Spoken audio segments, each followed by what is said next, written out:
Good, all right. Good evening, everyone.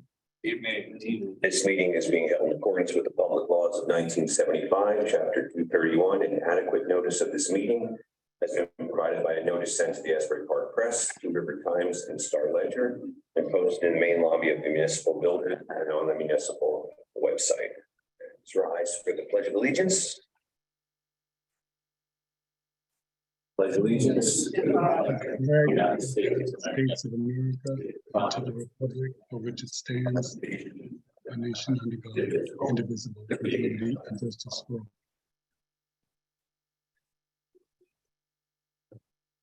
all.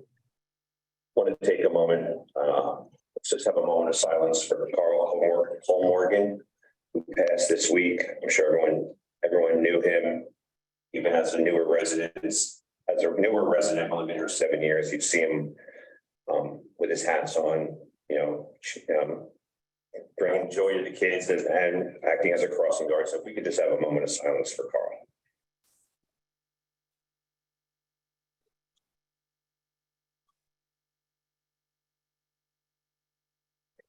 Thank you. Roll call, Laura. Councilmember Jackson, Here. Councilmember Morandi, She's muted. She's present on Zoom. I'm not sure if she's having microphone problems. Councilmember Can you hear me Sturdivant, now? present. Councilmember Trujillo, here. Councilmember Ballard, Here. and Councilmember Ziprich. Present. Also present on Zoom. Can you hear me? Okay, thank you. Yes, Angela, we can hear you. We have a proclamation for Black History Month. Whereas each February, National Black History Month serves as both a celebration and a powerful reminder that Black history is American history, Black culture is American culture, and Black stories are essential to the ongoing story of America, our faults, our struggles, our progress, and our aspirations. And whereas across the generations, countless Black Americans have demonstrated profound moral courage and resilience to shape our nation for the better, and in the face of wounds and obstacles, including enslavement and segregation perpetrated by the nation itself, Black Americans lead in every part of society today, strengthening and uplifting all of the United States of America. And whereas America is a melting pot of cultures and ethnicities, all part of the land of the free, Black History Month fosters cultural awareness and understanding while encouraging education about contributions made by Americans of color. And whereas the celebration of Black History Month is a positive way of recognizing the culture and history of African Americans as vital to the core beliefs and values of our society. And whereas on behalf of the Borough Council and myself, we ask all borough residents to join in carrying forward the work to build a beloved community as described by Dr. Martin Luther King Jr. Our goal is to create a beloved community, and this will require a qualitative change in our souls, as well as a quantitative change in our lives. Now, therefore, I, William Portman, Mayor of the Borough of Red Bank, do hereby proclaim and observe February 2023 as Black History Month and encourage the local citizenry to actively raise their own awareness of Black history, to recognize the struggles, achievements, and contributions of Black Americans through local Black History Month events. And witness whereof, I have hereunto set my hand this 8th day of February, 2023. And Laura said this will be live on the website at 7 o'clock.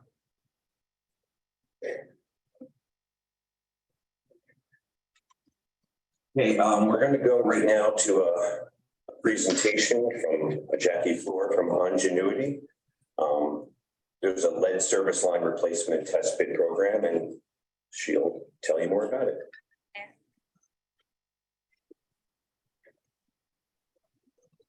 Good evening, Jackie. Everybody hear me okay? Excellent. So Yes. thank you so much, Mayor and Council, for allowing us to give this presentation tonight. I know we have a PowerPoint that we're going to bring up and go through for your lead service line replacement plan. We did meet previously with the Finance Committee as well as the DPW Committee to go over this. I believe it was last Monday. believe it was. And it was requested that we come and give this presentation to the entire mayor and council and to the public. Right, so as soon as the presentation comes up. Sorry, Jackie, just give me 1 second. Through another technical glitch. Just vamp a little bit, Jackie, until he gets that pulled up. Pardon? You could just vamp a little bit. All right.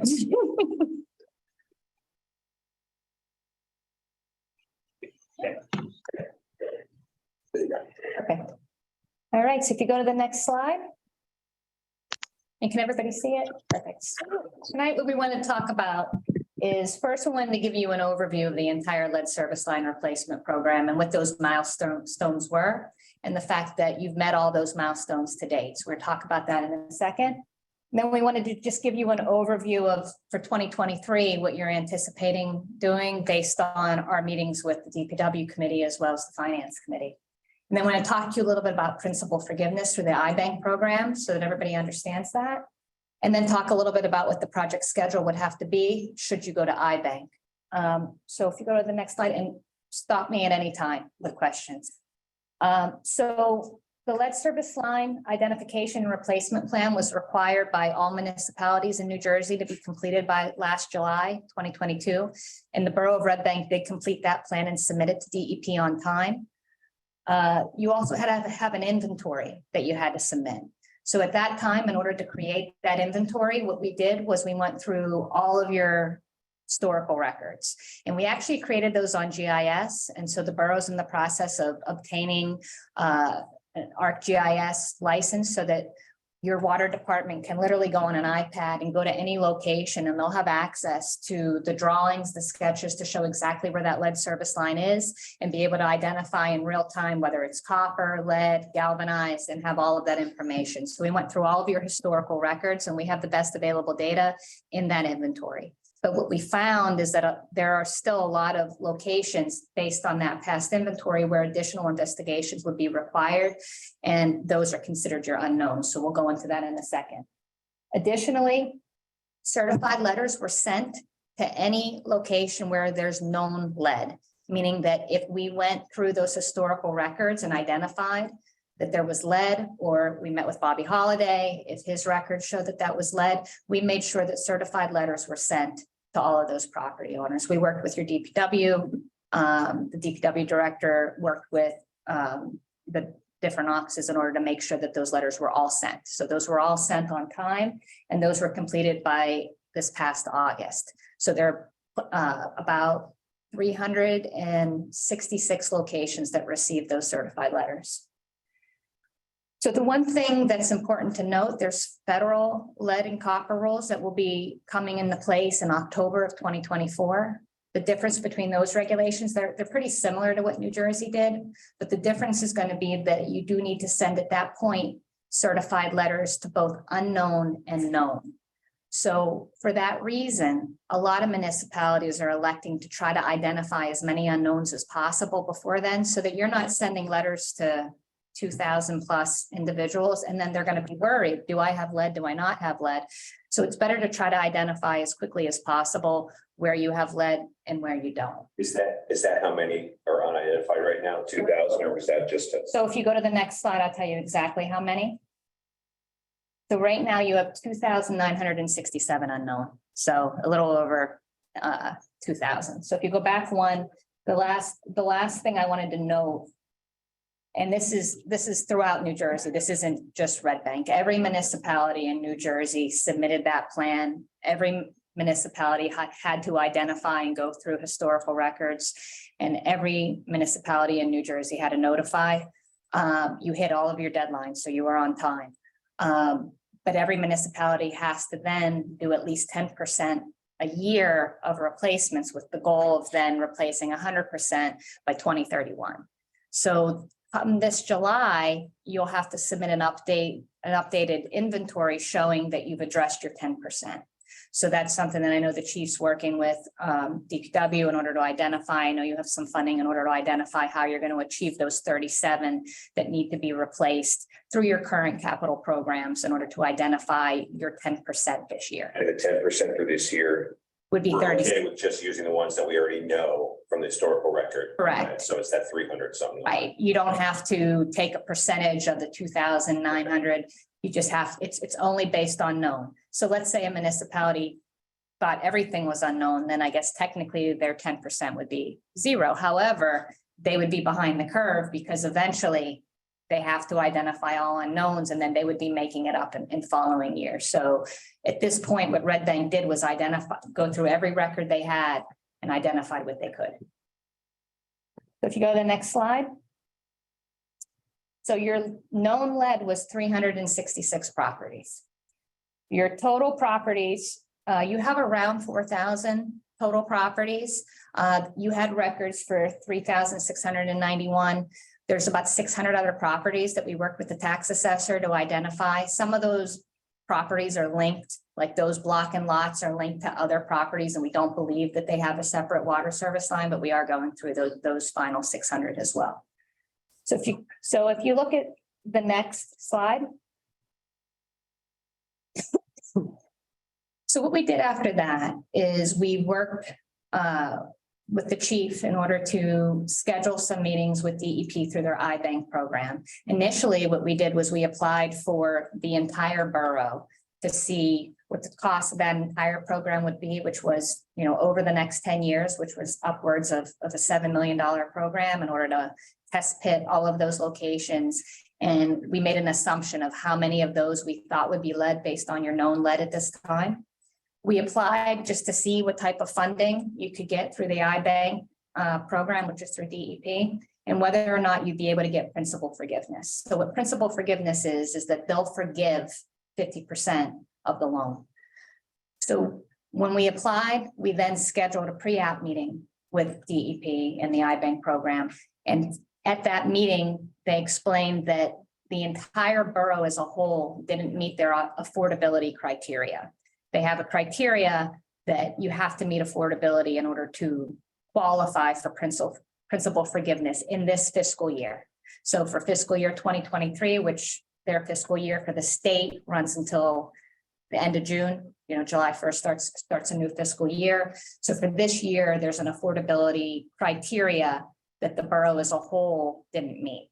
However, you had one census tract that did meet that affordability criteria. So we're going to go through that census tract. So if you look on this screen right here, you can see that this census tract and the census tract number is 803-400, which basically I knew that number wouldn't mean anything to anyone. So what I wanted to show you is it's pretty much the west side of Red Bank, bound by the railroad tracks, Oakland Street and Maple Avenue. That whole area actually qualified for 50% principal forgiveness.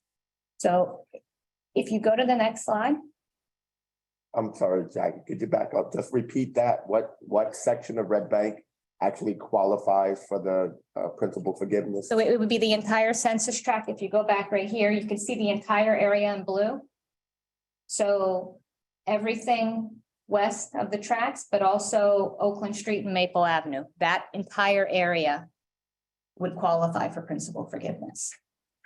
And what does, I'll let you finish, then I'll ask my other. Okay. So if you go up a little bit on that slide, Chief, to the top of the slide.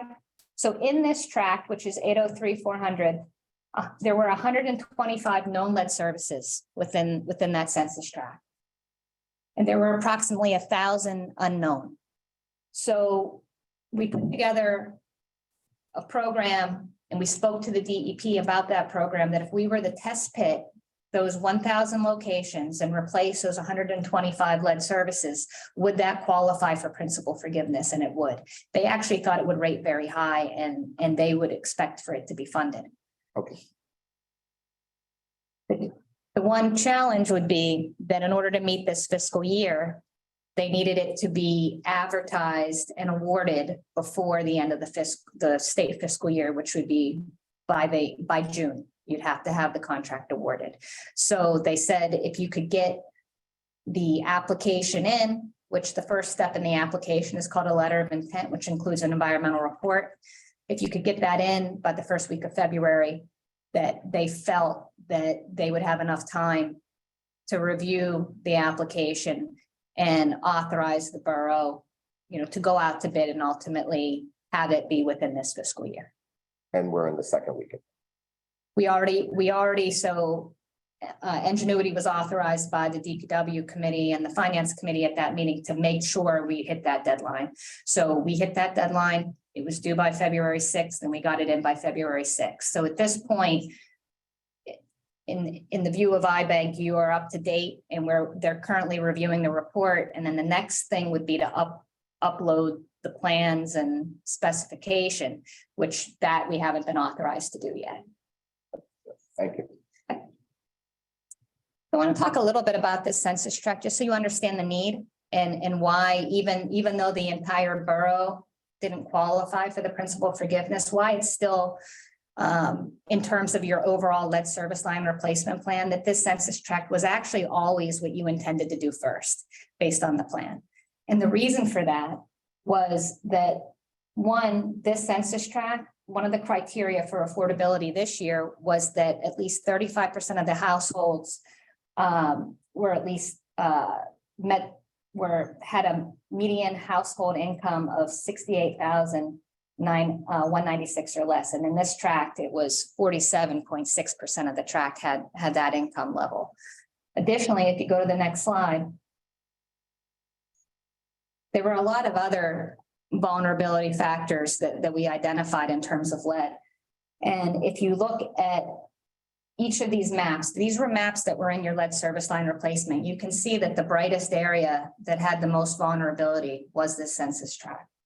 That you had the highest number of individuals over 65 or under 18. That there was a high overburdened, like all the criteria for overburdened communities, which included low income, limited English proficiency, as well as language barriers and income levels. So the plan had always been to do this area first. Should the borough, keep with the prioritization factors that were in your original lead service line replacement. So ultimately, what we're coming to you today to talk about is whether or not you want to continue with that application in order to do this section first. So if you go to the next slide. So this would be the details. There are 125 lead, 64 that were identified as non-lead, and about 1,000 properties that were still unknown. If you go to the next slide, and by the way, when it's unknown, we may know one side or the other, but you have to know the entire length, right? So you have some meter data that may show that one side is not lead, but in the street is lead. So on this slide, if you were to scroll up just a little bit so you can see the top of the slide. So we recently received bids in another municipality yesterday. And so these prices are actually pretty accurate on what we're seeing, that the test pits range with restoration at about 500 a test pit is about a pretty competitive price. That was actually the low bid price, so the prices were even higher than that. But with restoration, you're looking at about $500 a test pit. And the lead service line replacements, we're seeing prices anywhere from $8,500 to $10,000 to do the entire line. And then for soft costs, which are your engineering, your planning, your construction management, if you go through iBank, they automatically populate those categories for bonding purposes. So you're going to see that the numbers that were automatically populated using that, and we went through that with your CFO, were 300,000. We actually don't think your soft costs will be that high. The proposal we have before you tonight is actually only for 138,000, and that's because working with the chief and talking to DPW, we don't think we need to be out there for full-time inspection. We think since we're a Red Bank business and we're local, that it could be accomplished with part-time inspection during your construction management phase. You go to the next slide. So overall, the total estimated cost for this census tract is roughly $2 million. You would get 50% principal forgiveness if you went through iBank, which would be $1 million that you would get in principal forgiveness. And the remainder is a low interest rate financing. And then lastly, because you have to do 10% a year, you would actually get ahead by 3 years on your 10%. That wouldn't mean that you'd slow your pace, but at least you would know that you were ahead of the game. And just to be clear, that would be replacing lead lines in all 125 identified properties and doing test pits for the other 1,000. Correct. That's where that number comes from. Right. And then you would be poised for the following year to have more known lead that you could consider doing either, in the next program or in future programs. Just one aspect, in addition to this, for the rest of the borough, which I'm sure is probably going to be a question, the chief, myself, and have talked to DPW about, options for identifying unknowns in the remainder of the borough and whether or not it would make sense to do that on your own with your current DPW. So that, I think both things could be going on concurrently in order to identify all of your unknowns by that October 2024 date, so that you don't have to send certified letters to people that possibly don't have lead. Jackie, quick question. Out of those 1,000 unknowns, what's the typical percentage that is discovered to be known lead? Based on the town's age and infrastructure age, et cetera. Based on this town and what we saw on the tap cards and speaking to your DPW and your water department, we believe 15%. Thank you. 15. Thank you. Jackie, of the 2 million that we're talking about for the current census tract, that's part of the 7 million overall for the total town, correct? Correct. It's about a third of the town. And of that 5 million remaining that we're not doing right now, do you know if that would also be eligible for principal forgiveness at some point in the future, or is that an unknown? This year, it's not. However, in past years, the affordability criteria was different.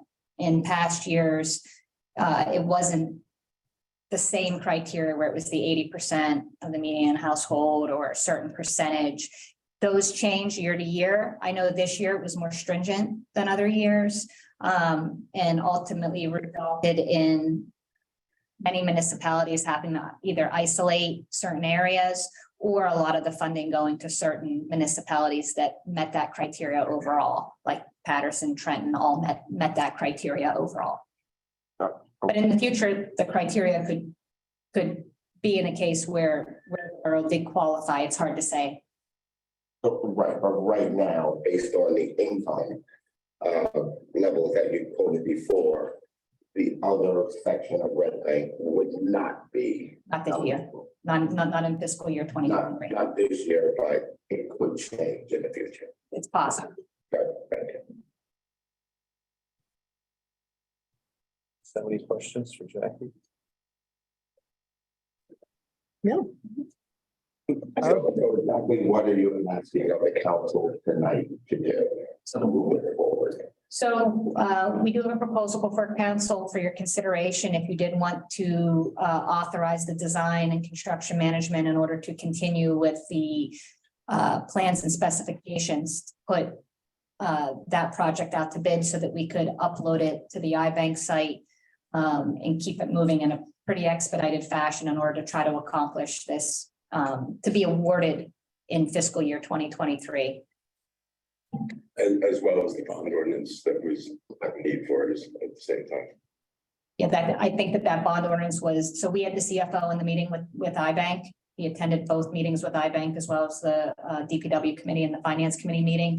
So that bond ordinance is so that you have a line item in the budget so that whenever you do authorize this to be advertised, that it can be certified. And I'm under the impression, right, from talking to Darren, that this was something that the lead replacement program is something the council has previously authorized. Yes, we received previously congressional funding of $250,000 that was brought in front of the council at that time. This would be our second. That was it funding. That wasn't a loan or anything. And now this one. So all of this was already covered in the committee meetings that they attended. Yes. Thank you. Right, and Jackie, I just wanted I to, guess my question then to the council is, considering we're under some time constraints to receive basically $1 million to do this, is everyone comfortable voting on the ordinance tonight? Yeah. Yes. and Mayor, if I I may, guess if we want to vote on it, and then we can move into, We can move it up. I believe now it's under discussion and action, so we can move it up to actually introduce if that's the will. okay. Do we need to wait more introducing other Right, ordinances? right then you do it with the other introductions. Okay. So then we will go ahead when we're discussing our other ordinances. Sounds good to me. We'll vote on it. Okay. Thank you, Jackie. Thank you. Jackie. Thank you for your important and thorough work always. We really appreciate that. Thank you, Councilwoman. Thank you. Mayor, can you hear me?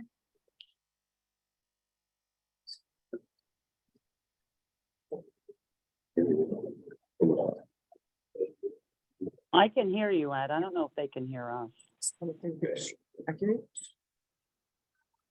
No, I can hear you too, Angela. I don't know whether they can hear me in the council chambers.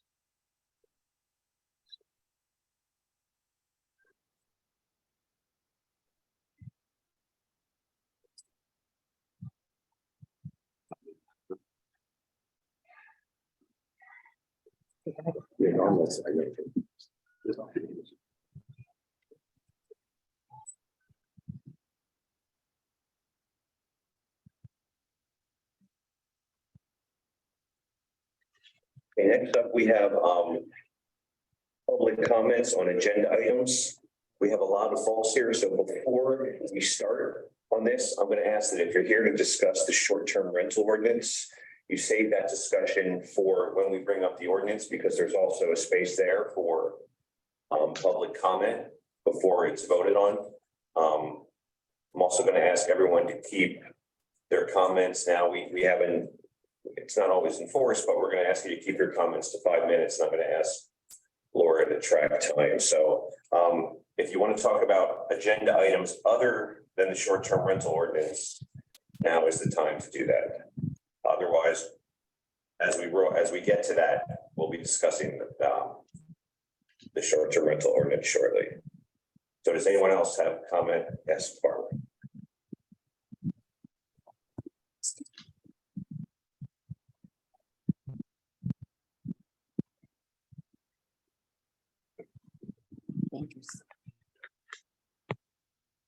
Barbara Boas, 135 Branch Avenue.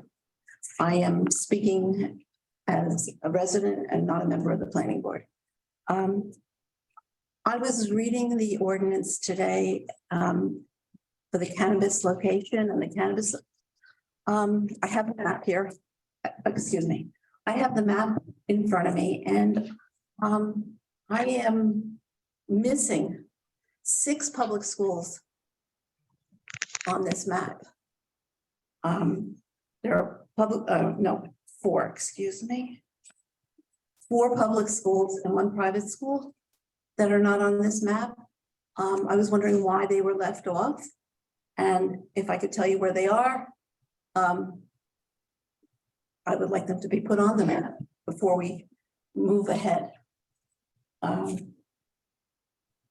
Okay, so these are all the preschools that we use. These are our preschool programs. They are part of the public school system. They are part of our schools. They are our children. They deserve to be on this map. The Arcello Learning Center has a preschool program in there that is a public school program. Where is that? It is at 144 Dr. James Parker Boulevard.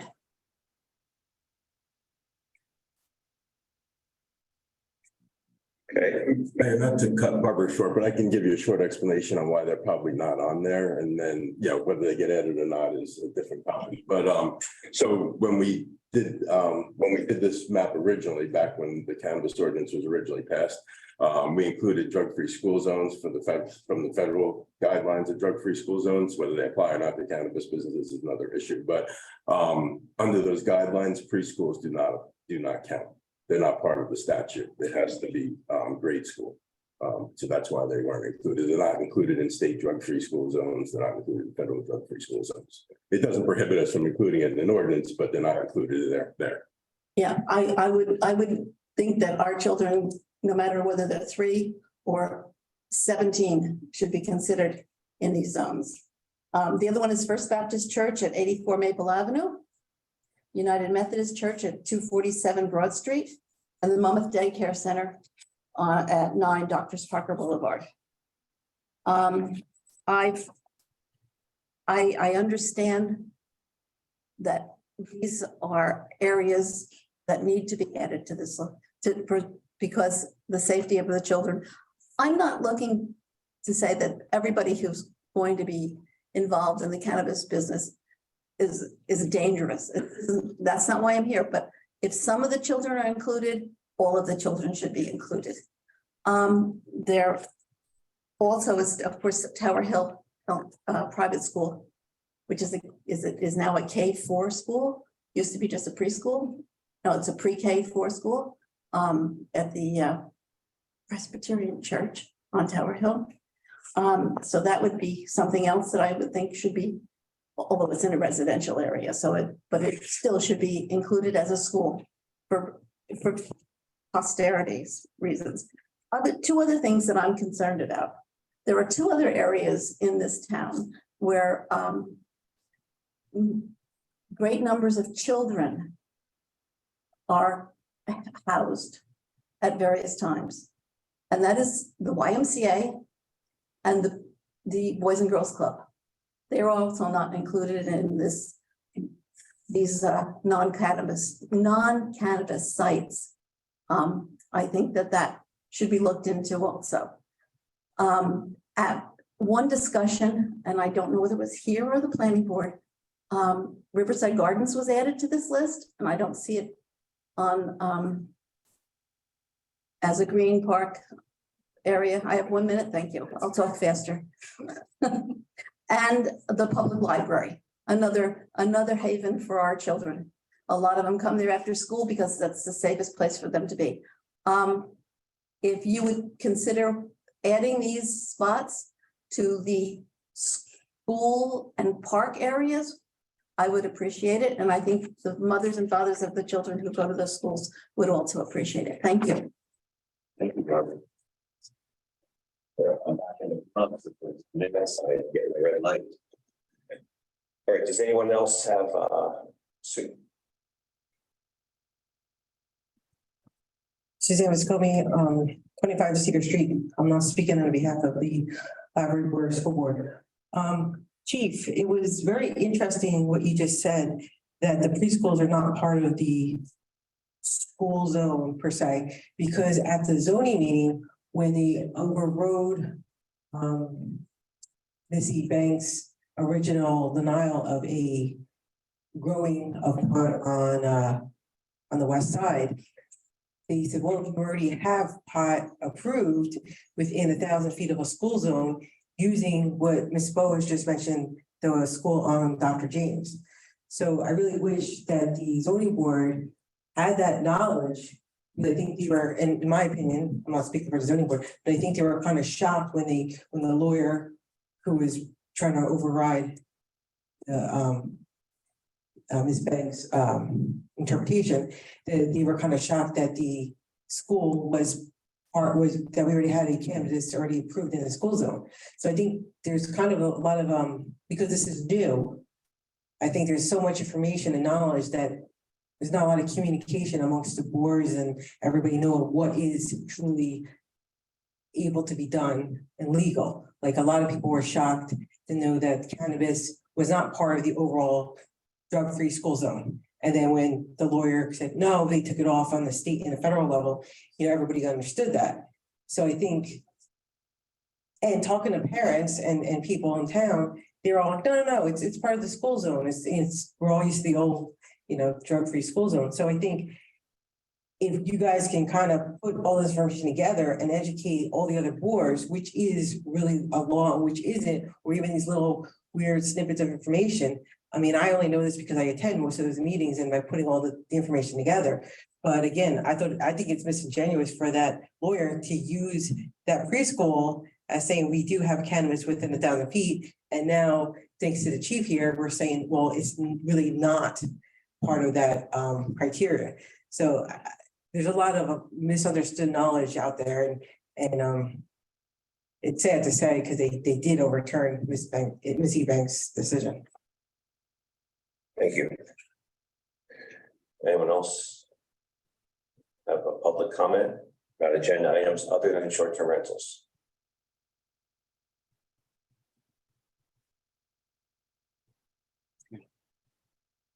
Hi, Anthony Pratapera, St. Anthony's in Red Bank. I think I'm supposed to, this is the time. Okay, very good. Just making sure. Just wanted to, for the discussion action part, discussion and action part, request to officially rename a portion of Herbert Street to Oratory Way. I just wanted to come by and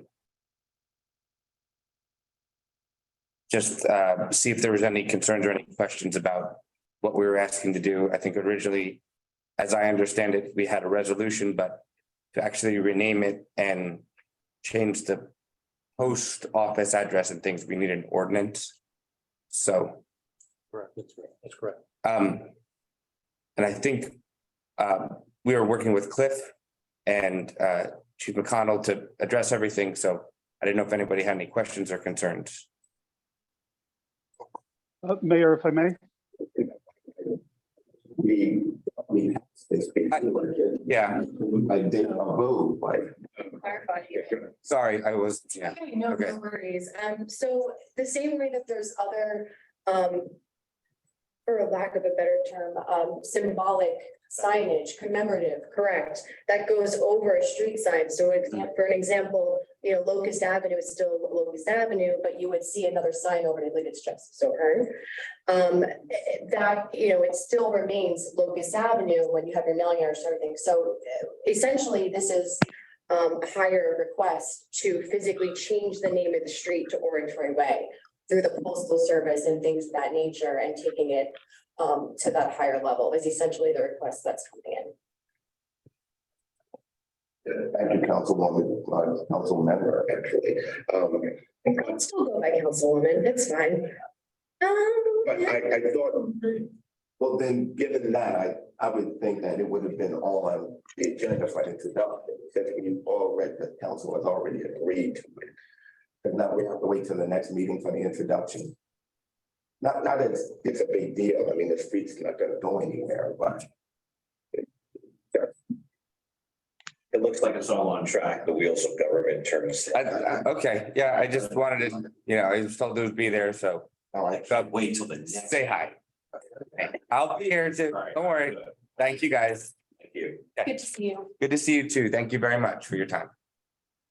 Darren, can you hear me? Anyone else?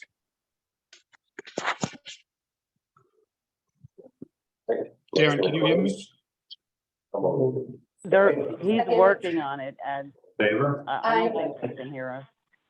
All right. Mayor, just so you're aware, I keep getting up, we're having volume issues, so Councilwoman Morandi and Councilman Zipperich can't actually, they're hearing us and they're trying to speak, but we're not able to hear them for some reason. And then when you get up, are they whispering in your ear? No, Councilwoman Morandi texted me, Oh, letting me know, but I'm not at the moment able to get it working, so I'll keep working on it. Okay, next up, we just have to do an approval of the minutes and reports. I think we got to do these individually, Laura, right?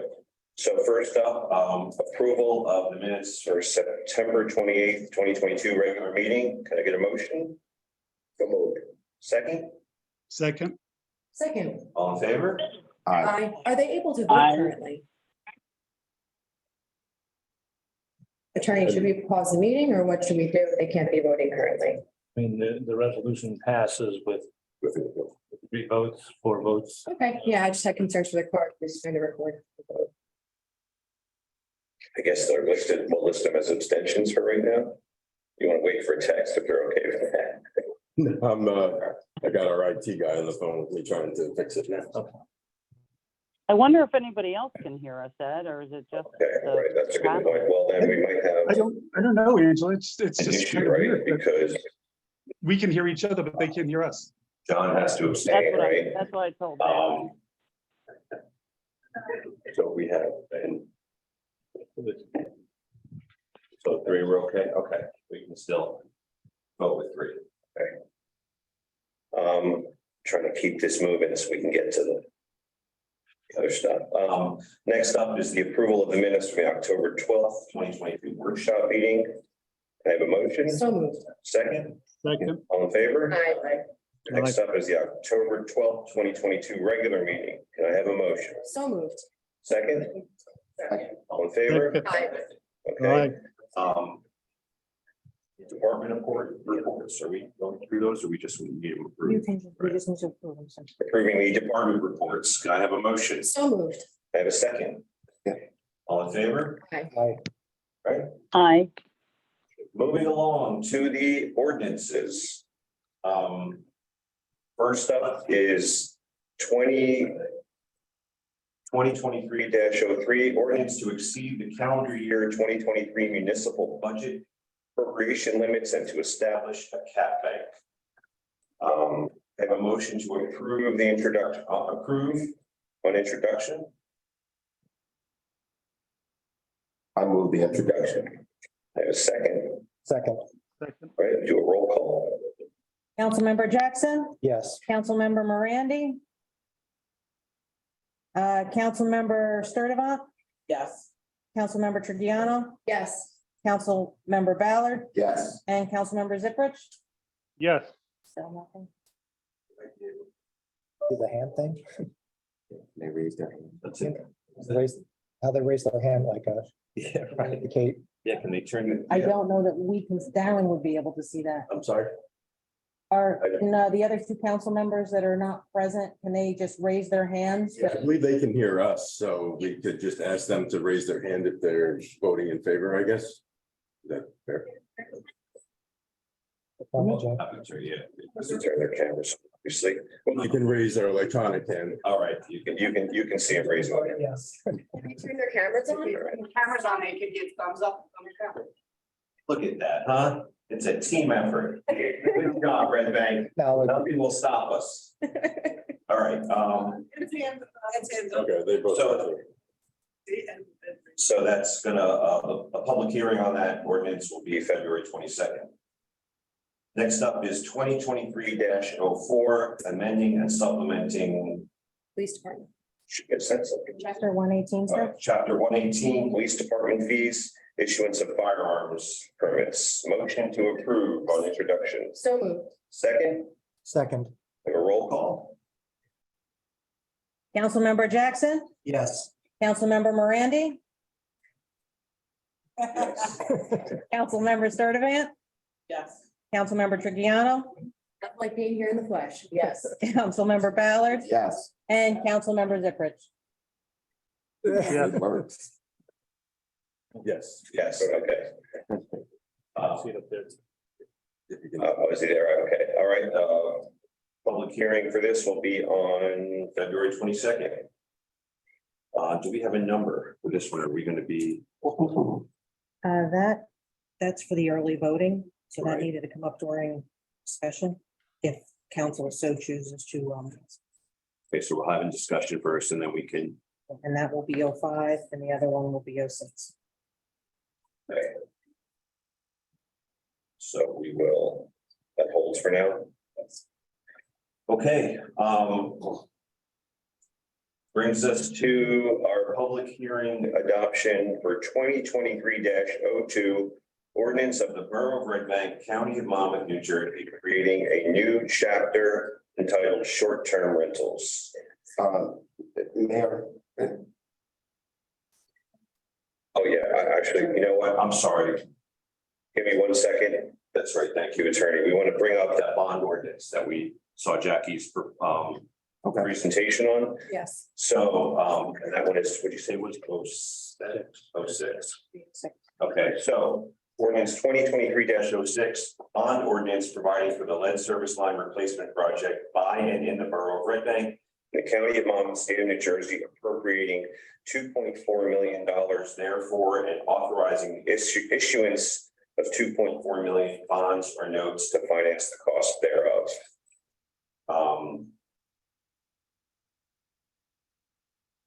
Excuse me 1 second. That's not correct. It's just voting in green, right? Okay, motion to approve on introduction. So moved. I have a second. Roll call vote, please. Councilmember Jackson, Before I vote yes, I just want to say thank you again to Jackie for and Ingenuity for moving this important infrastructure work forward by working with the professionals in our committee, respective committees. Thank you. Vote yes. Councilmember Morandi, Yeah, sure is. Councilmember Sturdivant, Yes. Councilmember Tridiano, Yes. Councilmember Ballard, Yes. and Councilmember Ziprich. Yes.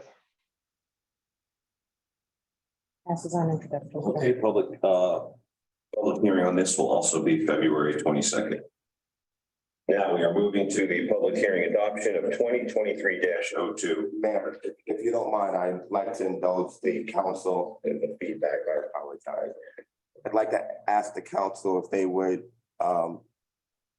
consider moving this adoption to the latter part of the meeting. We have a lot more that we have to go through, and I think there's going to be a very substantial period of discussion on this, so I'd like to get through most of the agenda first before we tackle this. I understand, Councilman, but I think there's a lot of folks here who probably want to have their say and they're here, so I'd like to, I don't mind if we're going later, but I'd like to get them have their say and move on. They can get on out of here earlier. So I'm going to say that let's do it now, and this is why they're here, so I don't want to make them, the longer they wait, they'll turn on you, Mike. I think that boat has sailed, but Okay, so respectfully, I'm going to say, let's go ahead and do this now. I'd like a motion to open the public hearings on this ordinance only. So moved. I have a second. Second. All in favor? Aye. Okay, so, I'm going to again ask you to keep your comments to 5 minutes. I'm going to ask you to speak once on this issue, so say your piece. And we're opening the floor for public comments on the short-term rentals.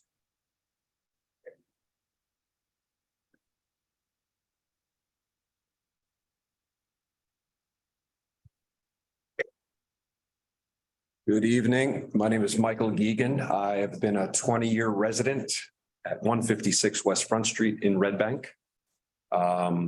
I've been involved with teaching at Red Bank Regional, at Oak Hill Academy. I have a business in town that I've had since I moved to town 20 years ago. During the pandemic, only thing that kept me from losing my home to foreclosure was Airbnb. And there are many substantially positive and negative points, but the facts are no one can rent my property for any amount of time without me vetting them completely. I do not have the option to automatically book. The people that rent my property are all over 35. They're mostly families coming in from other states for weddings and or funerals or family gatherings, maybe at Christmas or Thanksgiving. The point of Airbnb is to build a positive review structure. Otherwise, you can't use Airbnb as a guest. I've been a super host, what they call a super host, for 5 years, meaning that my house is always in perfect order and that my tenants act accordingly. Never once has emergency services been called. Never once has a neighbor complained, has a business complained, has there been anything out of order? It has always been a perfectly functioning benefit for me, and it's a benefit to the community because the people who come and stay at my house utilize all of the local businesses. They love to go out to eat. They like to go to see shows. That's it. It has been a fantastic thing in my community. One of my neighbors who is here also has an Airbnb.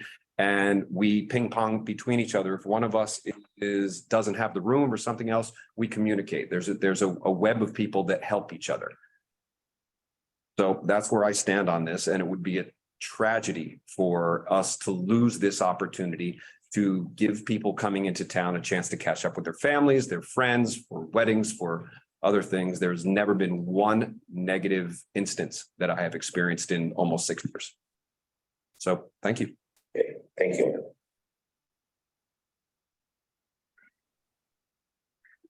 Sit up there to speak. Yes, because you need to hear it on the microphone for everybody. I don't want to be like, I don't like my picture. I don't think anyone's taking your picture. I think it's in, I mean, they have theirs. oh, right. Was for me, I don't want people jerking off at home to my face. I mean, I'm sorry if that's. I'm sorry, we can't turn the Zoom on. Okay, can you hear me? Okay, I'm a Red Bank resident. I've owned a home. I've owned in Red Bank. To give her name. You have to give your name and address. We have to give your name and address. Okay, my name is Kathy Sweat, and I live on East West Side Avenue. And the language in this ordinance is wrong because there is no landlord-tenant relationship established. A tenant takes possession and control and has dominion over property. The terminology is guests, and we are home sharers. And the fellows who just spoke are home sharers. You never give up control of your property.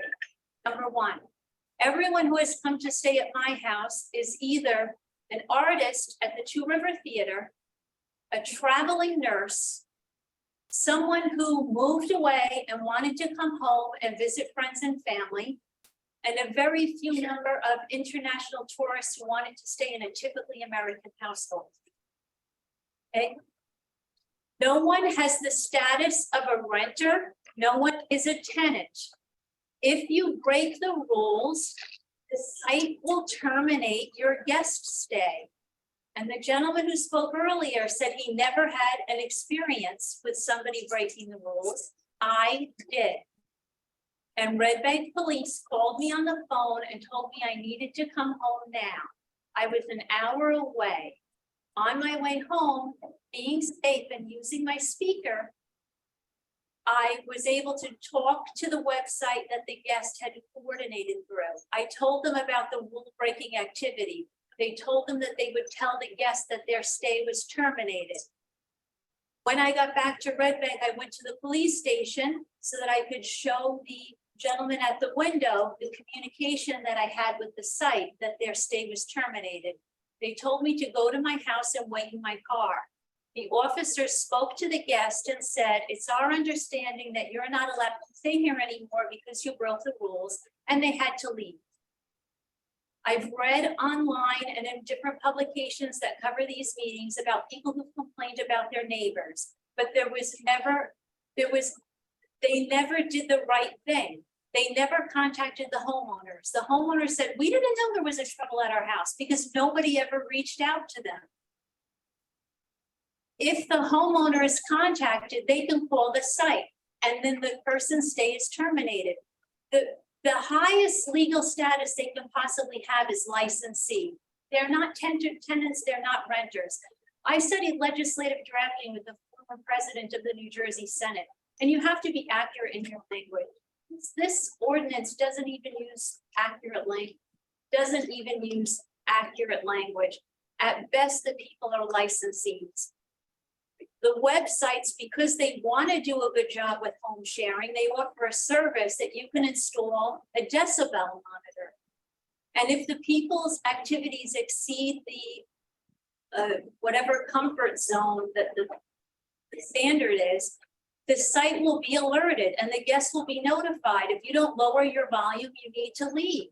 So I don't know if any of you have experience in this. I mean, I learned about guest hosting from another council member who's not here today at a party at his house. When he and his husband travel, they stay in guest houses. I'm sure a lot of you have stayed in guest houses, but you're not a tenant. But Red Bank needs to address, and that's not on the table right now, is that there are a lot of working poor in this town who are being abused. There are absentee landlords who are renting out a space to sleep, and people don't even have access to a kitchen or apparently a toilet.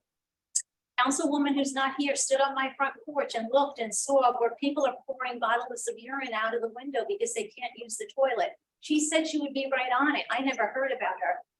If you want to address issues of noise or bad conditions or absentee landlords being bad, this is not the way to jump up and down and make a show that Red Bank is tough. Everybody knows you can't jaywalk in Belmar. People need to know they can't misbehave in Red Bank. But putting it only on the people who home share, we're not landlords. We're sharing our homes with artists, with other families, without issue. People enjoy it. People like coming because I'm like the concierge for Red Bank. I tell everybody where to get the best bagels, where to get the best pizza, where to get the best steak. You know, I can even introduce somebody to a babysitter if they need one. There are a lot of people who don't want to stay in a hotel for whatever reason. They like to cook their own breakfast or they can't afford it. Artists who are working at the Two River Theater, they have an 8-week run between their rehearsals and their performances. They're not going to book a hotel room for 8 weeks. Do you want to chase all of those businesses away? Do you want to chase all of those performers away? Don't you want Red Bank to be a welcoming place? Oh, this is another thing that I read. One of you was quoted as saying you need to protect Red Bank's pristine neighborhoods. That really upset me because this is not, that seems like a racist or class-based comment, and it's wrong. The other thing is, in a residential community, you are allowed accessory uses.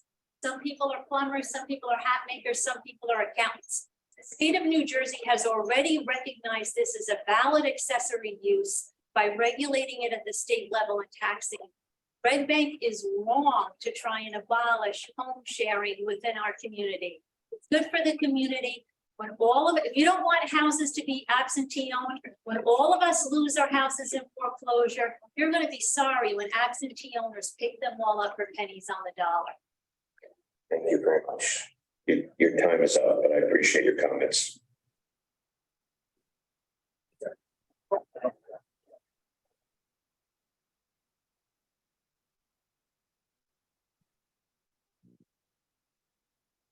Heath Walker, 1 Allen Place. I guess I know we've gone back and forth and kind of beat the bush to death on a lot of these points. So what I've been thinking about the last week or so is where this, where this ordinance kind of came from and what are we fighting for? What are we fighting against? Seems like one of the narratives has been, by doing this, we're somehow advocating for an increase in affordable housing and low-income housing. And I guess I ask you, Councilman Ballard, is there any instance where you think by banning these short-term rentals will actually create a low-income housing scenario? Can you think of maybe even one circumstance, or is there any evidence to lead us to believe that it would even provide 1, 2, or 5 more low-income housing units in town? Because I don't see it. I don't see, I guess, what do you quantify as low-income housing? What would be like a 2-bedroom, 2 baths that would meet the low-income housing criteria? What would you say per month? I don't know if I have ever stated that its intent is to provide affordable housing, but housing affordability is certainly an issue in Red Bank.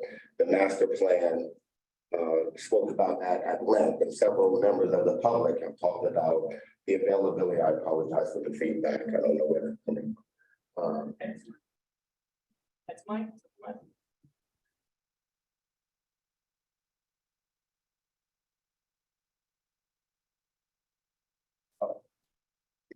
The intent is, and I would hope, and I've said this before, nothing in this ordinance prevents any homeowner from offering their home as a rental to generate income.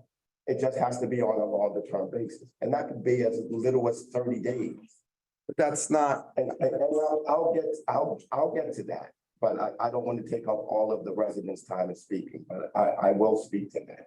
So it's not about necessarily affordable housing, but I would hope that families, you're renting to transient people right now, but I would hope you would rent to people who want to set down roots in Red Bank and be part of the community and also spend their money here in Red Bank.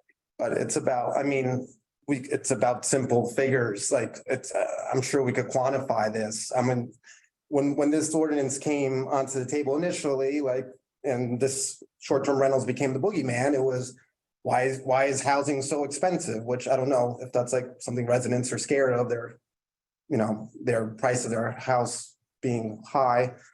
But that was like one thing, right? We talked about how there's not enough housing on the market. Maybe we could, if we stop short-term rentals, maybe I guess we could drive people to sell their houses because they can't afford them. But never did I see a circumstance, and then it was just, people that work in town, and I feel for people that can't afford to live in this town. I think most of us who've come up here and spoken fight those battles yearly, I mean, I've had my house for maybe 8 years, my taxes have doubled. And I wonder that there's never a scenario that I could think of where I could even potentially rent my house or a portion of my house within a threshold where it would meet a low income and or affordable housing criteria other than maybe potentially Section 8, but let's think about it. I mean, I'm sure most of the homeowners here probably pay about $1,000 to $1,400 a month in property taxes. So at what point can a family move into town, a 2-bedroom, 2-bath? There's the $2,500 or $1,800 rent in Red Bank is a thing of the past. That's not going to come from us. That has to come from you guys. That has to come from more creative measures to provide affordable housing in town. That's not this ordinance. So if this is like a political maneuver, I just want to make sure that we understand and the community understands that this, like, I'm an advocate of affordable housing in town. I want there to be more opportunities for hardworking families, but this isn't it. This is the wrong boogeyman. Like, I just want to make sure that that's at the end of this. I think you guys are all pretty entrenched, all the yeses. So I'm done fighting or stating any of the case points where, Airbnb goes above and beyond protecting everyone's rights. If, I feel for the people adjacent to 250 Mechanic. If maybe 3 neighbors had ever reported 250 Mechanic, the listing probably would have been gone a long time ago. Like, if there were bad, long year-round tenants, let's say the future of 250 Mechanic is renting out to like rowdy college kids, right? Because that's all what can it be? What can that be? What can the house be? You're not gonna be able to get rid of them. Airbnb, I could have them out of there in a couple hours. Never had to, but sure could. And there's plenty of case studies there. I know we talk about the other boogeyman of short-term rentals, like taking over town overnight. This isn't, the NPR special talks about special situation in a ski community, right? This isn't a ski community. This isn't a hot beach town in Florida. Like, this is not that. We will always be less than 1% of the population, but we will always be a big solution. Like, I'm sure tons of, like I said, this is a nice way to supplemental income, but we've solved a lot of problems in this community. A lot of people that can't fit their family in town. There's not enough room. The Molly picture, I mean, it's hard to fit one person in one of those rooms. I don't know if you've ever been in one, but it's not feasible to solve a lot of these people's needs with the hotel solutions that we have in this town. So I'll take, aside from all the homeowner rights that maybe are violated in this, and how I just think it's overblown and just too heavy of an ordinance. I just think we're crushing a lot of solutions, and I don't think we're actually solving any real problems that were originally posed. Thank you. I'm just going to try to grab a portable speaker from the other room, but yeah, we don't need it. Absolutely.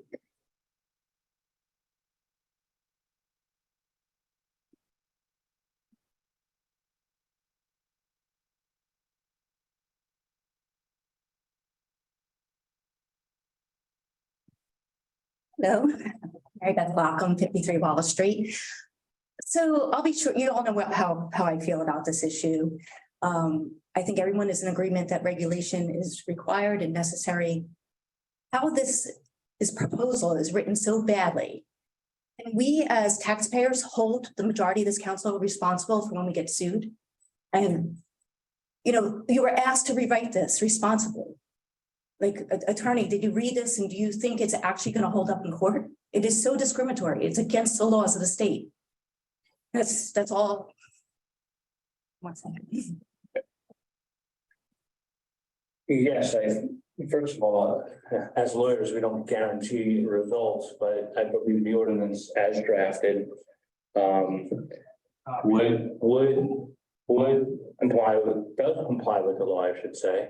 But obviously, if it's challenged, then there'll be a third person making a decision whether or not this ordinance is arbitrary, capricious, and unreasonable. So, you know, if that happens, we'll deal with it there. Anyone else? Let's go.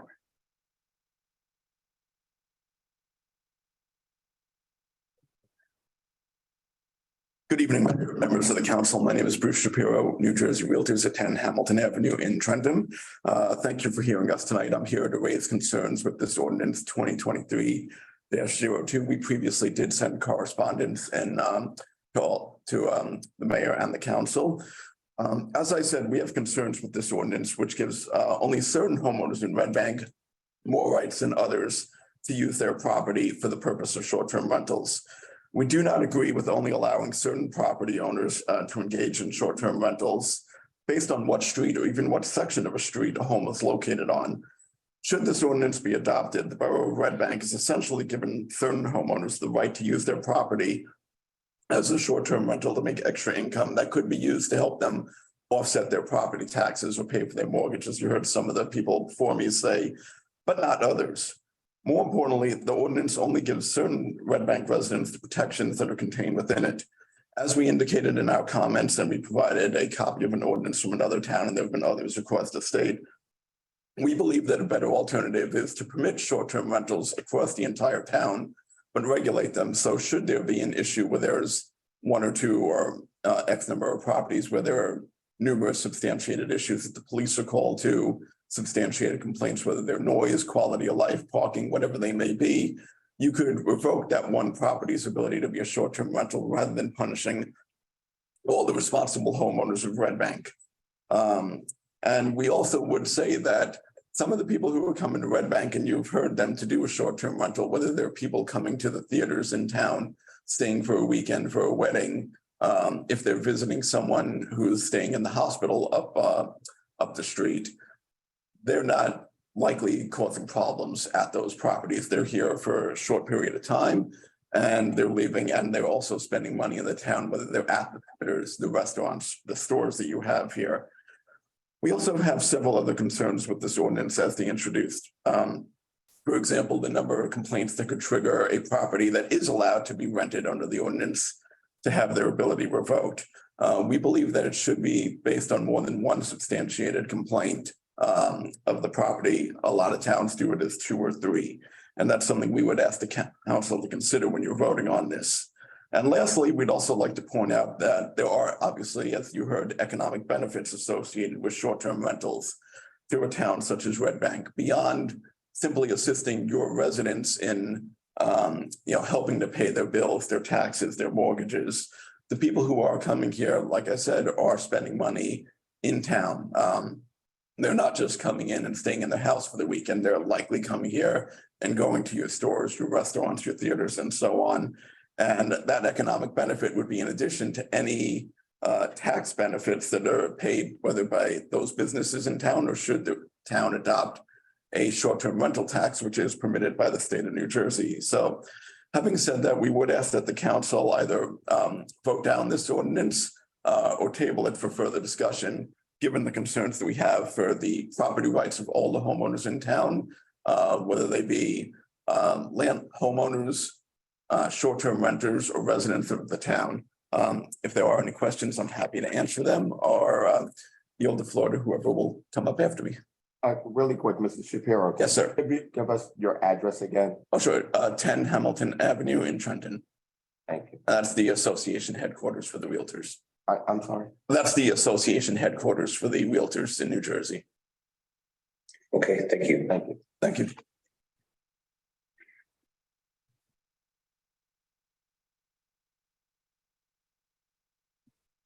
Good evening, Mr. Mayor, honorable council people tonight. Thank you. My name is Brian Hutchinson. I reside at 727 Oak Glen Road in Howell, New Jersey.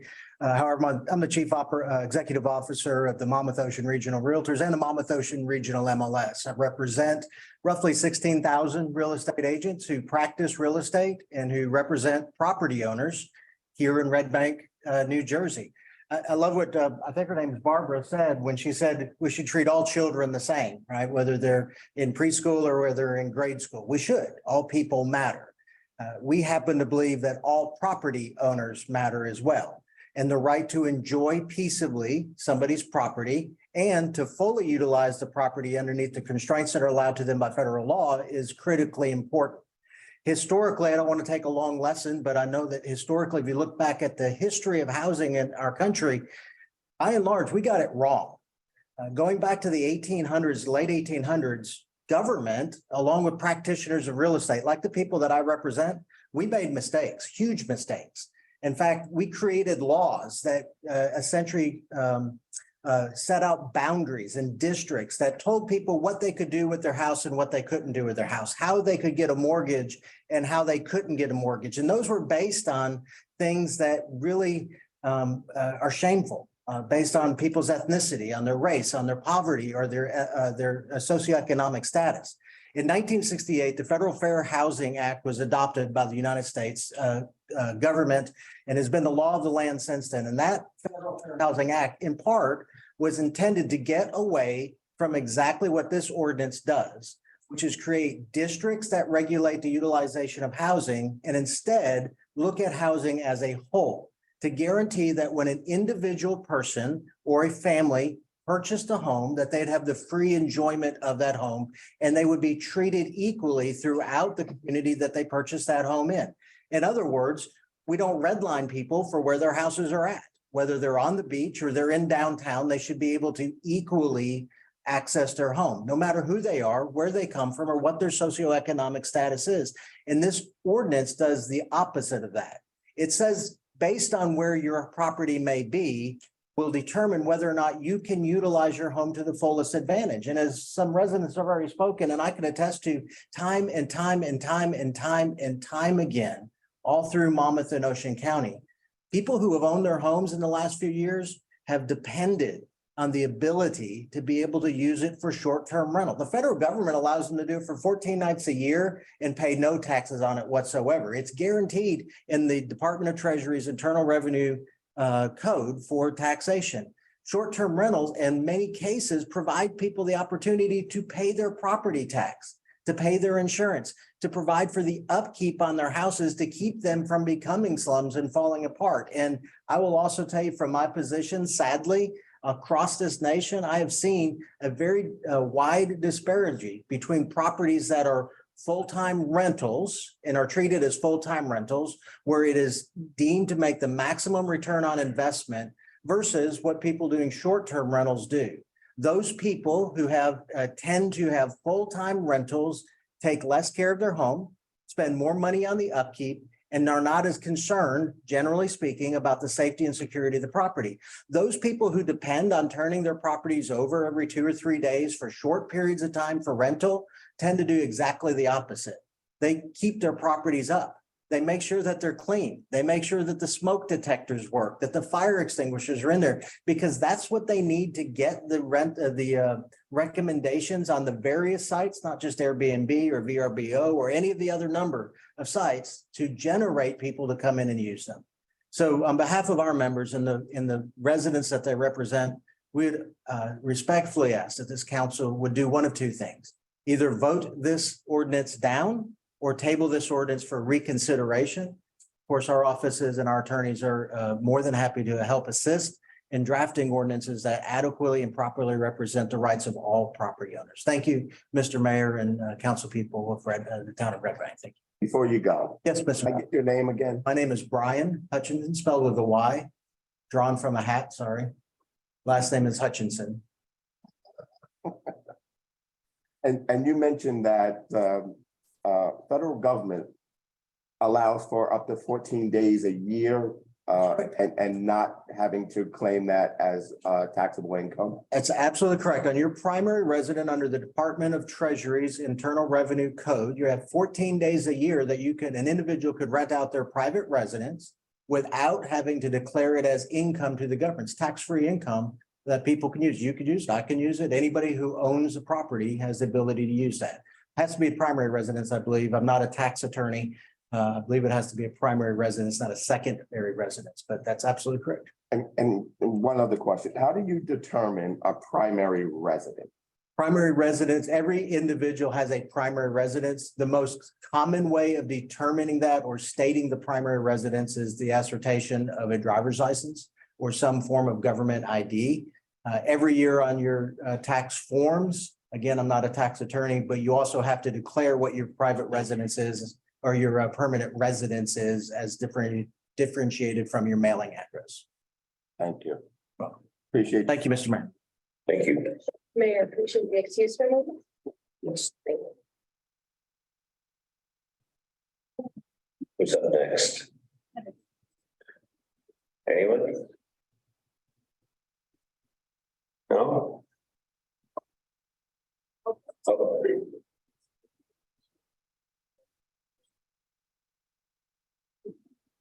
My name is Mary Ellen Mess. I reside at 95 Hudson Avenue, and I'm here to speak in favor of the ordinance. I do believe that this version is an improvement over what was presented previously. I was present at the last meeting, and I just want to let you know that Red Bank is in good company with a great many other communities that are trying to regulate short-term rentals to protect their residential neighborhoods. Among those are Brigantine, Cape May, Neptune City, Jackson, Fort Lee, Glen Rock, Jersey City, and a host of others, including the infamous West Milford. Because these short-term rentals present a host of issues for residents and towns. Someone mentioned affordable housing. I am an affordable housing advocate, and that issue is a huge issue that really transcends what's happening here. But Red Bank has a long history of zoning variances, businesses, parking lots, infringing on residential areas. So now we have this hodgepodge of, we've got a block of houses surrounded by commercial districts, and it creates a lot of, ambiguity in terms of when you talk about protecting residential areas, because not every residential area is zoned purely residential. I've listened to the proponents of short-term rentals, and and I looked at a lot of the properties that are listed on these online sites, and it's a lot of work because they don't really give an address, so you got to do a lot of reverse research. But more than half of these listings are not owned by residents. And some of the folks who have presented themselves here as residents actually are not residents. And the properties actually have mailing addresses in Middletown, Little Silver, Fairhaven, and other towns. And these folks are not residents here. They're not registered to vote here. They don't appear on any documents here. So while half of these people may actually be residents and residing in their properties, a lot of them are not, and many of them own multiple properties. So it's not just people who are trying to make a few extra bucks to pay their mortgage or handle the escalating property taxes, of which I know quite a bit. but rather it's an investment strategy. And there was a time when properties in Red Bank could be picked up fairly inexpensively. Of course, in the past 3 years, the property values have escalated and it really is in many cases absurd what some of the realtors are encouraging property owners to ask for their properties. So it's a very complicated issue, but as someone who lives on a block and I'm surrounded by homes that have several bedrooms, and I have good neighbors, but I don't know what's going to happen in the future, how those properties are going to change hands, what their financial circumstances are going to be. And I would hate to be surrounded by short-term rentals.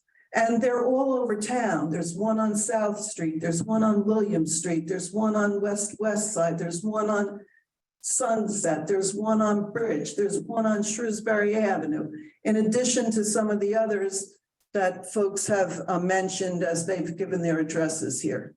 So yes, this ordinance is not perfect, but it's a start. It can be tweaked at some point, but it sends a message to other people who are looking to come in here and speculate on real estate to say, if you're coming here to buy real estate, then, let it be for the purpose of promoting residential properties and giving people a place, a permanent place to live. And a pet peeve of mine about a lot of the activity on this council is we do a lot of things for people who are coming into town, but we do very little for the people who actually live here. And that's all I'm going to say. Thank you for your time. Thank you. Mayor, I'd like to add to Mary Ellen's comments. Mary Ellen, thank you for your comments. I wanted to add a few other locations as well to the municipalities that you mentioned. Brick, Tums River, Point Pleasant. These are nearby municipalities that also allow short-term rentals in designated areas. Those municipalities don't allow them on the mainland. They allow them on the non-mainland. And you mentioned Neptune City. Neptune City also has some restrictions, although they allow short-term rentals at a certain time of the year. So this ordinance was meant to model on those precedents, which is not an outright ban, but to allow them in designated areas so that they can exist, that they can be used for all of the reasons that many of you listed this evening.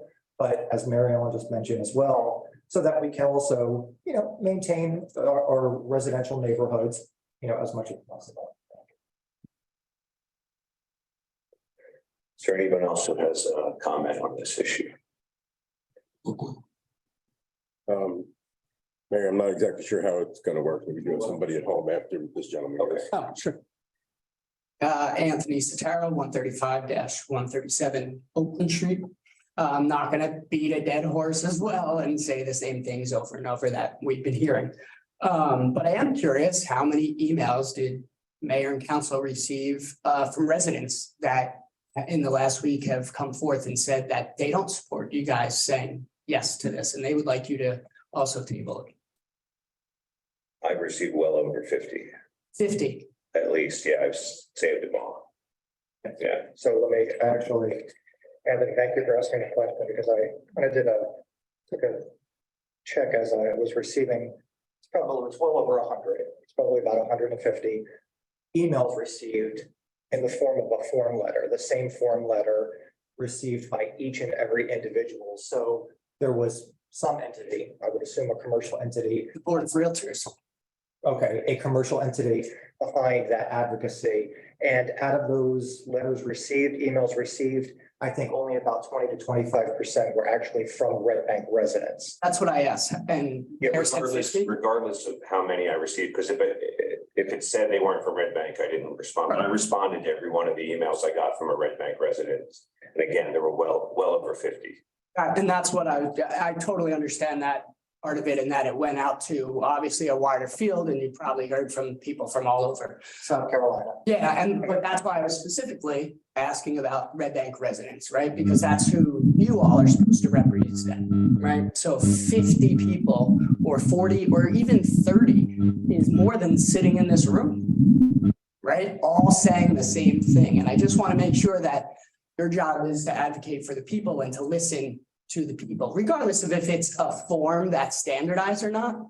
They still filled it out, right? And it still said what it said. So how they got it or how they didn't get it, that just means that these people, Brian, and they're pretty annoyed. And if this passes, I wouldn't be surprised if they do move forward with some kind of suit against the township, with borough. And are we prepared to go down that road? You know, because that would mean going to a superior court, you know, and I don't know how they would rule. Well, then my question would be, are there any known lawsuits pending against Brick or Tom's River or Point Pleasant or West Milford or any of the other, I know you, Anthony, you brought up the one in Chicago, but are there any pending lawsuits right now? I don't know. I haven't looked at those townships or what's going on. Last papers that matter. Yeah. Well, Anthony's raising the point of possible legal risk. Well, because our ordinance is different than theirs, right? So, and that's why we're saying that we specifically don't like the language in ours, right? Right, but as I already mentioned, ours was designed very similar to these other precedents. Similar, but not exact. Of course, not exact. Red Bank is unique, so. That's all I have. Thank you. Thank you. Anthony, I just wanted to state that I also responded to every single Red Bank resident email as best as I could. I think I might have missed a couple, but just because we're receiving a form letter doesn't mean there's not a real human behind it. And I received real human responses from those residents thanking me for my response and going into detail as to how they felt about the ordinance. So they are real people, they are real residents, and they are paying attention. Thank you. Yeah, I just want to add too, I responded to every one of the emails I got from Red Bank residents because I wanted the residents to feel heard. And in my opinion, before I was on this council, I sat where you're sitting and we had a December meeting where we were told that the ordinance would be tabled so we could get some more input from residents. And then that just never happened. And then the ordinance was reintroduced.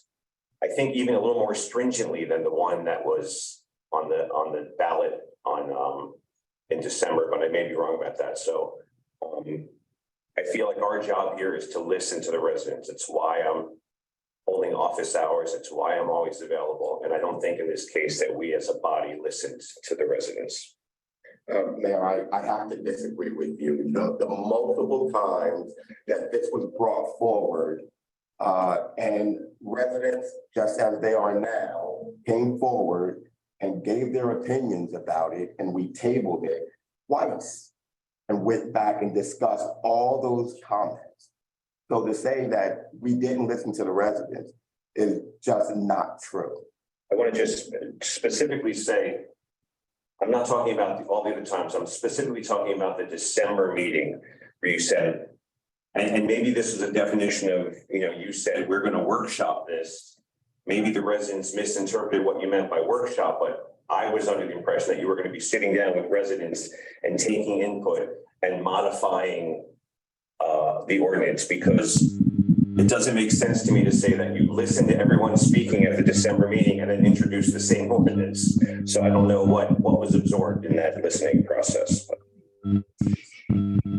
Did I have another, did you want to? Yeah.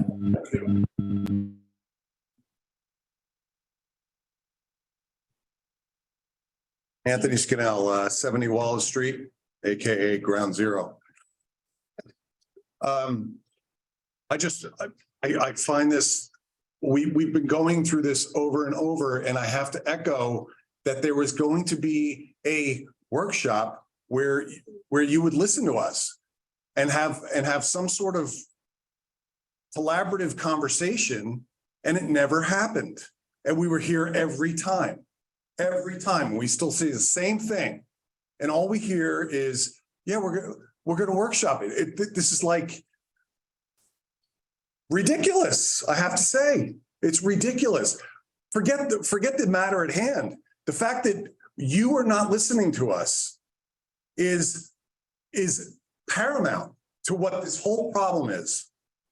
And it's frustrating. And it's sending turmoil down every street in Red Bank.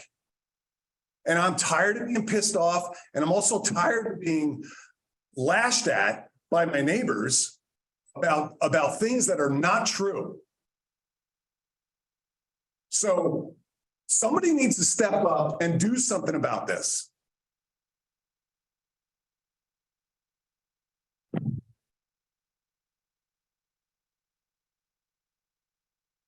Thank you.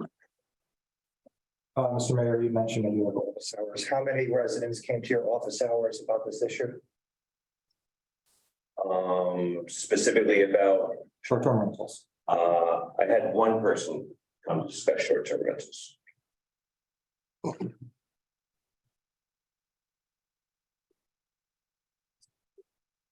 Sorry, we're not taking a second comments. Too many folks here. Excuse me, this man is harassing. And you're telling me, nobody likes you. You want to know what's going on? Somebody's got to either remove him or say something. Maybe we can separate you guys. All right, thank you.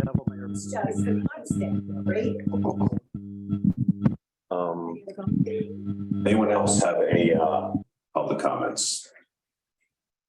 Okay, go ahead. Ken.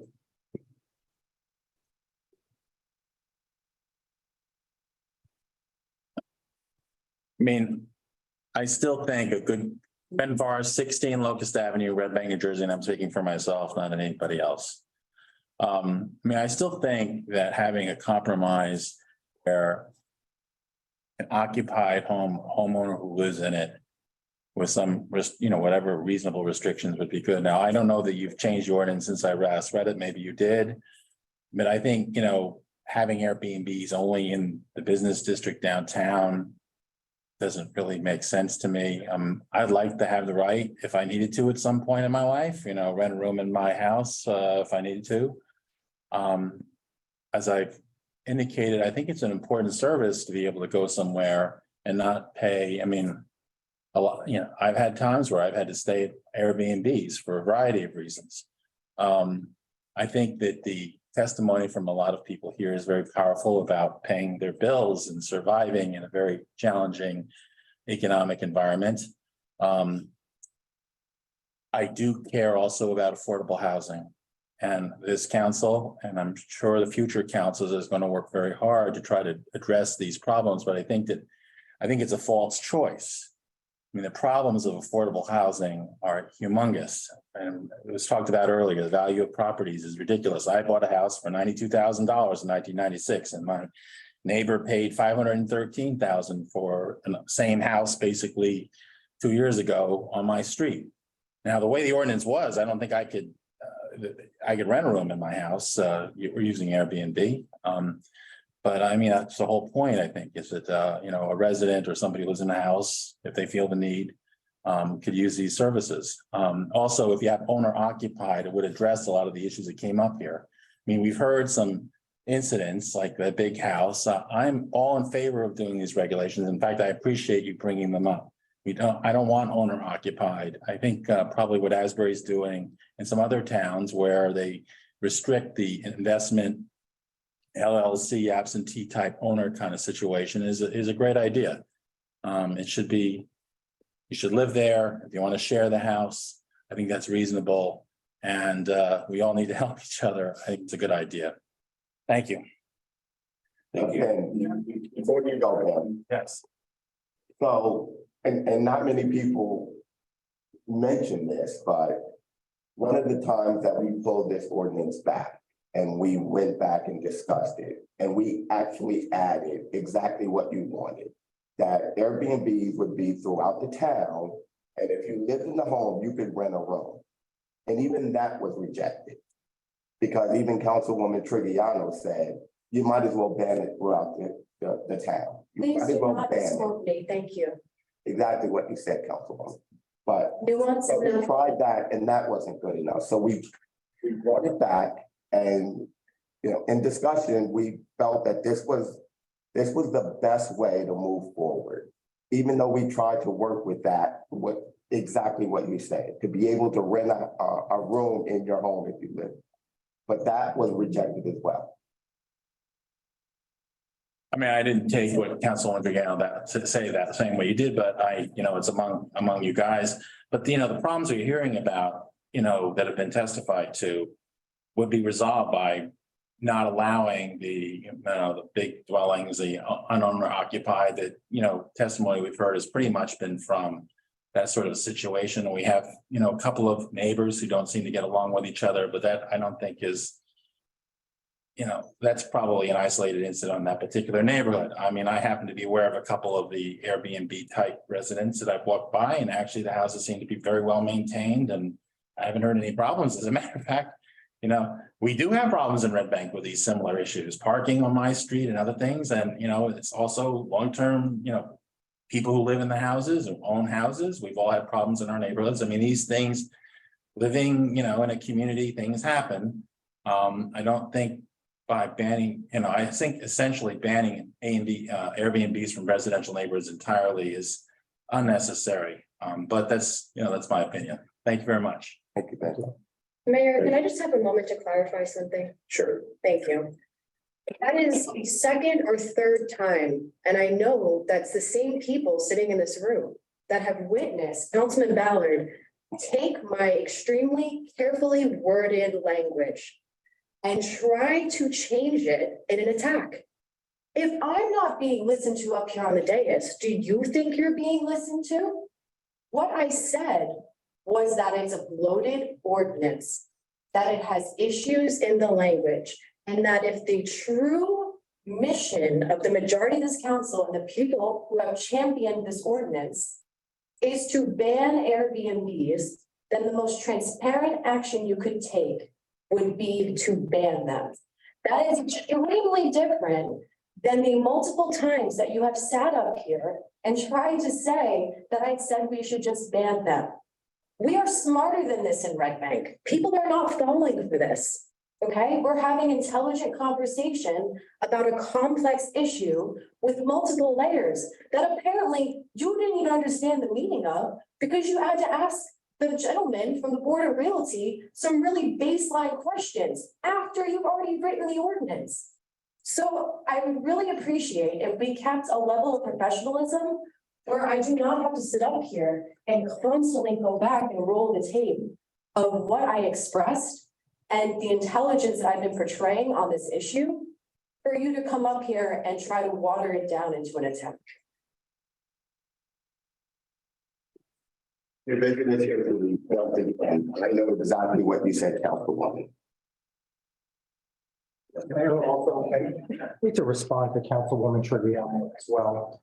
Councilwoman Triviano, if that's how you wish to be respected, I'm going to ask that you afford that same respect to all of your council colleagues.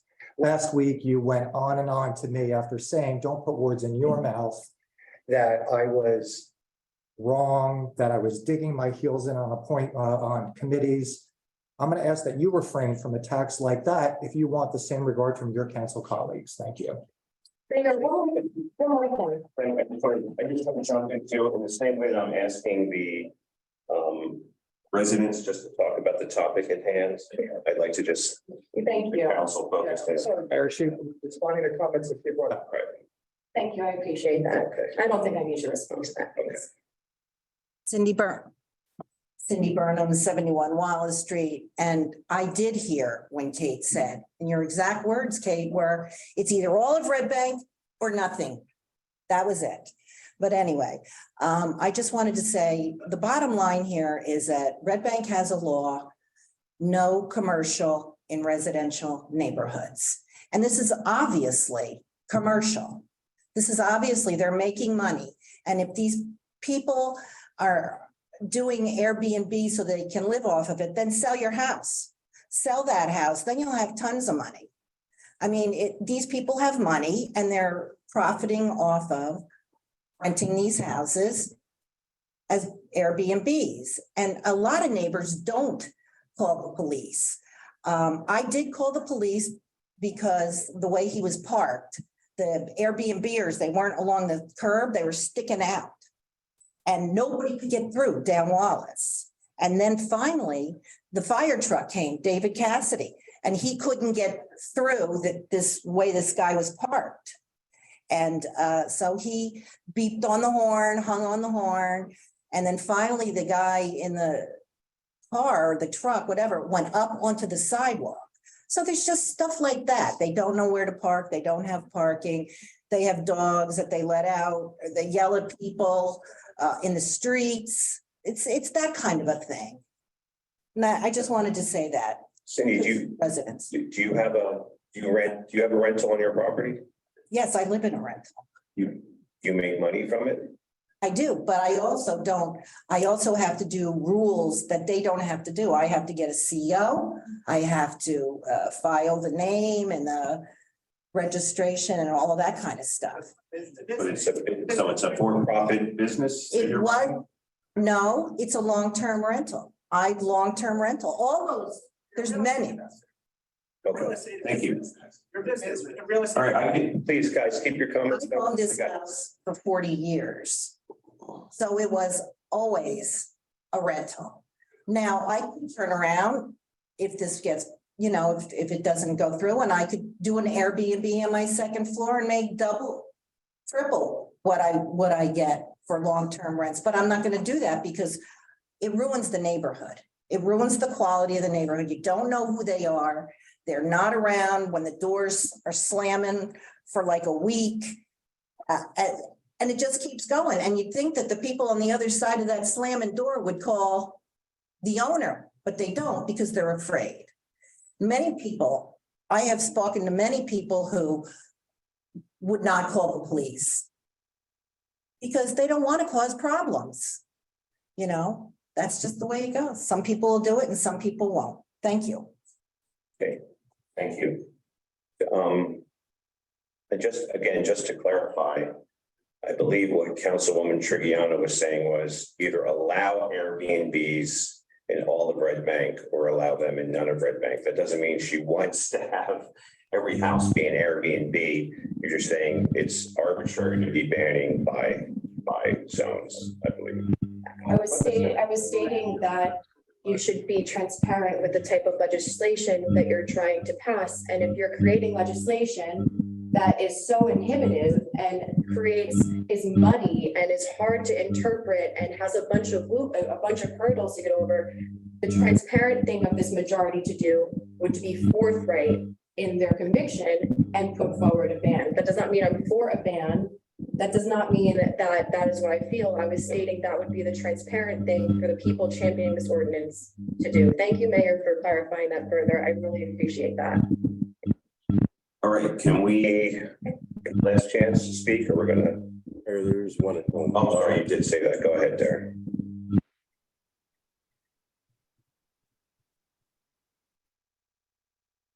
Hey, Doug Miller. Hey there. You guys hear me? Okay. Can we try to? Hi, Doug Miller, 68 Wallace Street. You guys hear me? Yeah, go ahead. Okay, how you guys doing? Thanks for, bear with me one sec. It's a little tough this way. I live on 68 Wallace Street. I'm next door to an Airbnb, and I've witnessed nothing but decency from anyone that's come and gone. I had one issue, which was a smoking thing, and the owner immediately addressed that, put it on the on the agreement that he just made it a no smoking house, and from that point on, there was never an issue again. I've expressed to him many times how it's been pleasant and to meet nice people and all that, and it's never been an issue.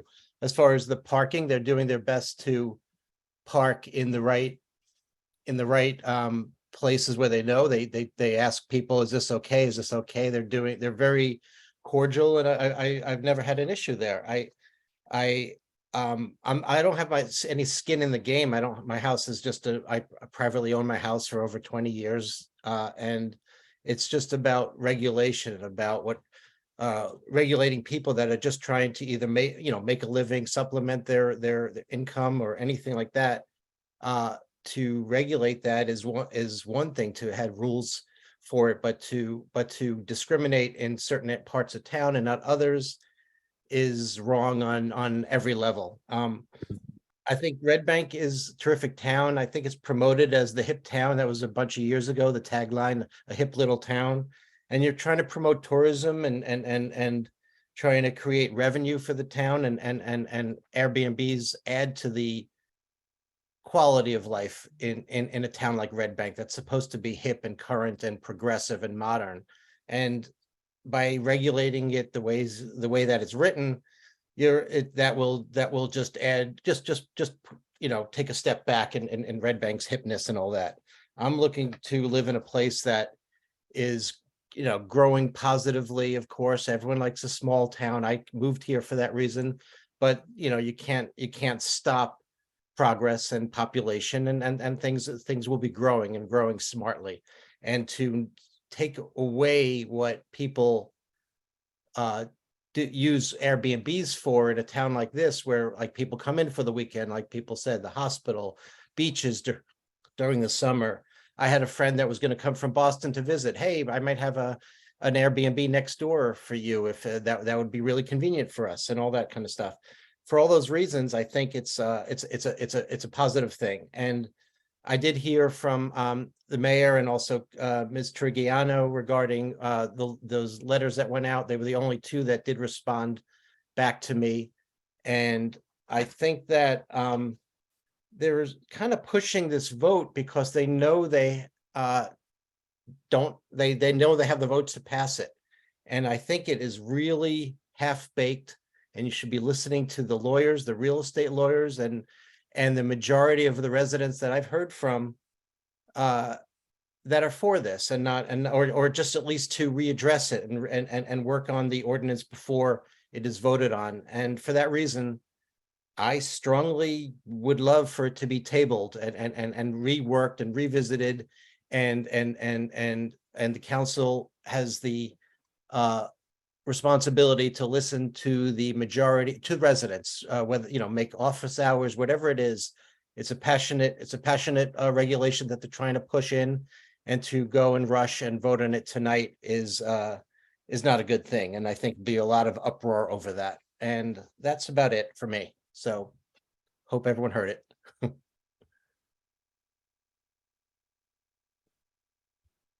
Okay, one more. We got another one.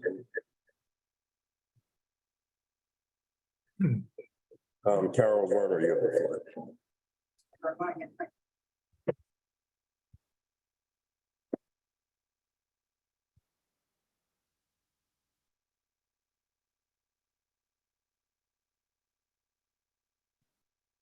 Carol Werner, can you hear us? I crushed it, Jane.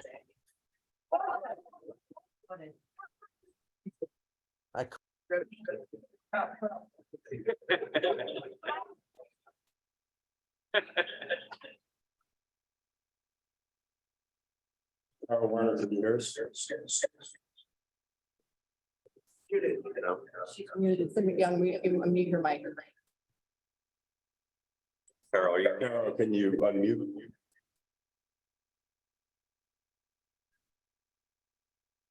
No.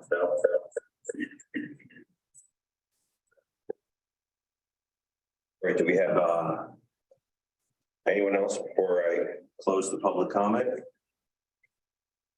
No, okay.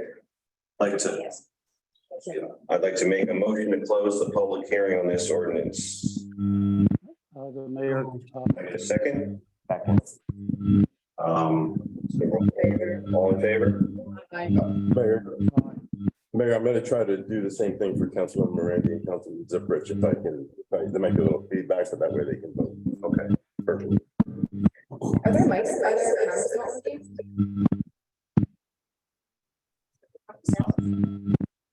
Councilman Zubrich, can you hear us? I can hear you. Can you hear me? We can hear you, but you're gonna have to speak up a little.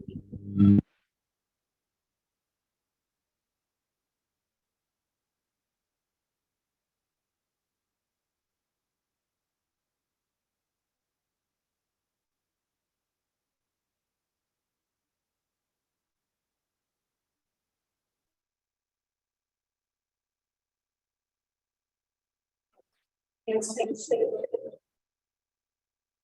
right, so, do we have any more discussion from the council before we go ahead and vote on this? Yes, Mayor, I would like to make a statement. And I'd like to read into the record this report by the United Nations Human Rights Division. The title of the article is Housing is a Human Right, Not Just a Commodity. It's dated March 22nd, 2019. It's not a long article, it won't take long. For Leilani Farah, housing is the 21st century's biggest battleground. The UN Special Rapporteur on Adequate Housing says a worldwide housing crisis is being fueled by financial speculation that is pushing affordable rents or home ownership out of the hands of many, especially in cities. Under the new financialized model, housing isn't viewed as a home or a place where families grow, a place where you generate memories. Housing is an asset. It's a place to park capital, she said. To challenge this, Farah, along with the UN Human Rights Office and United Cities and Local Governments, a worldwide network of cities, have embarked on the SHIFT initiative. The SHIFT is a worldwide movement to reclaim and realize the fundamental human right to housing, said Farah. The initiative works with local governments, NGOs, and individuals to shift the current discourse on housing as a place to park capital and make returns back to housing as a fundamental human right.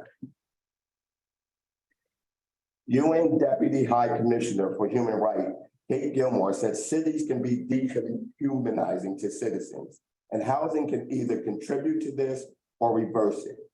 She called for an international urbanization aimed at eliminating inequities and discrimination, a priority for decision makers in the field of housing.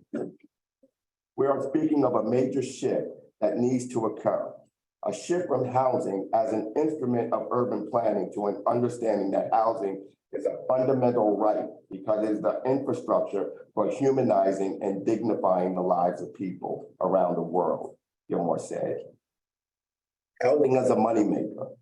Housing is a commodity, and pension funds and financial institutions are increasingly investing in it to increase their profits, Farah said. According to Farah, residential real estate is the biggest business in the world with values of US $163 trillion, tantamount to 3 times the entire world's gross domestic product. Here, housing is a place to park and grow that capital for shareholders. And how is that capital increased? Through escalating rents and prices. She pointed out that some financial companies swoop into what they deem to be undervalued areas, buy up housing stock, make minimal repairs, and then increase rents at a rate tenants cannot afford. This does not benefit the tenants whose incomes remain fairly stable. That's why this is a human rights issue, because of course, the right to housing is about security and housing that is affordable to people who are trying to live in that house. I think that's very important because as we sit up here as elected officials, and as I stated before, throughout our master plan discussions, and even residents have come up and addressed the fact that Red Bank is becoming unaffordable for most people who want to live here, plant roots here, be part of the community here. And this ordinance was designed to help bring more affordability to housing, to open it up to people who want to be part of our community, who want to bring children here, who want to go to our schools and play on our parks and befriend people, not transient people who are going to come and go. I would guess that people who live here permanently also frequent our downtown and our parks and all the things that are enjoyable in Red Bank. So long-term rental will provide rental income just like a short-term rental. Admittedly, it's not nearly as much as people are getting for their short-term rental, and I suspect that's the driver for all this, how much money can be made off these short-term rentals compared to long-term rentals. But again, as elected officials whose job it is to promote quality neighborhoods and affordability of our housing, this is just our way at attempting, and one of many ways we can do it, to provide housing for people who want to live here. So I support this ordinance for that reason, because I want to see people who want to be here permanently have the opportunity to be here permanently. Mayor, if I may, I'd just like to add a comment. It's not valid. So everyone, thank you for showing up this evening and making your comments. I just want you all to know that before I vote, however I decide to vote, it does not mean that I did not hear you. Does not mean that I don't respect your point of view or your opinion or your circumstances in your home. And it certainly doesn't mean that I don't recognize that you are human beings. It just simply means that I am on a particular side of this issue that I believe is the healthiest and the best for Red Bank in the long term. Thank you.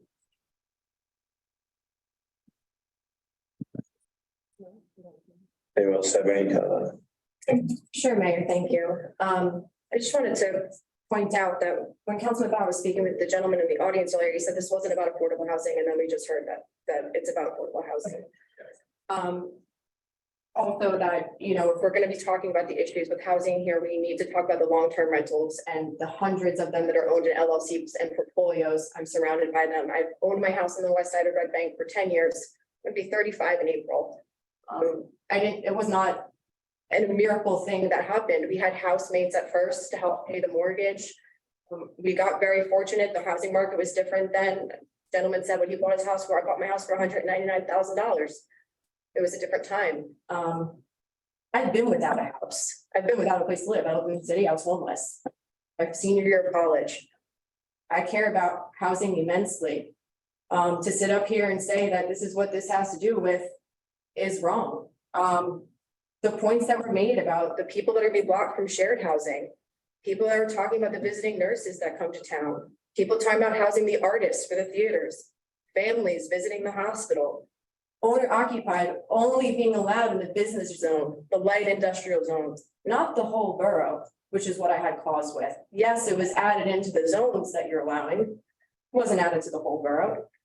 We all want safety. We all want there to be a process for the short-term rentals to follow. They've been saying that since day one, that they want to have a proper process, that they want to follow code, that they want to have a system.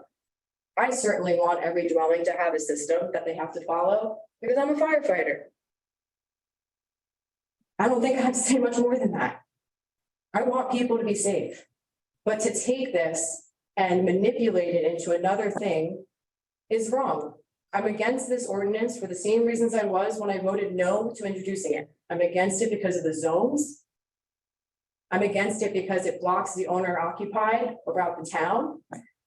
And I believe that there's language in it that's problematic. As I had said in the past, I would have been supportive of something that made sure it's the proper process to follow. You're excused. But for that reason, you know, I'll be voting no. This has been a really interesting journey to be involved in. I've heard everybody. I'm always open to continuing the conversation further. And, you know, I look forward to seeing y'all around the town. I shared a lot more about myself than I ever have in public. And I didn't really plan on it tonight. But I care about this immensely. You know, I don't know what else to say. I still wake up in my house every day and I feel like a pirate that stole a yacht. I can't believe it. And I love my home and I like having the rights to my home. And I would like to know that I have the right to even short-term rent my home someday when my son grows up and maybe he moves to the West Coast and I want to go spend the summer there. And I want to, you know, subsidize that by letting somebody stay there and pay rent. You know, I feel like maybe that'll happen. He's a kind of adventurous guy. So I'm voting no. Anyone else? Just a response to Councilwoman Trigiano. Councilwoman Trigiano, thank you for bringing up the issue of long-term rentals that may be registered as LLCs. That's an issue that I would love to work with you and investigate at a future time and see if there's anything that can't be done to address that as well, since you've raised it as an issue. So please keep that in mind. Thank you. Mayor, I just have one quick comment. You know, when I ran for council 2 years ago, my focus and commitment to this community was to represent all of Red Bank and not just a few. So that will be the basis in terms of how I'll be determining my vote on this subject. Okay, I would like to, at this point, make a motion to adopt. Calling for a motion to adopt ordinance 2023-02. So moved. I have a second. Second. Roll call vote, Nora? Councilmember Jackson, Yes. Councilmember Morandi, You can ask her to rate. Yeah.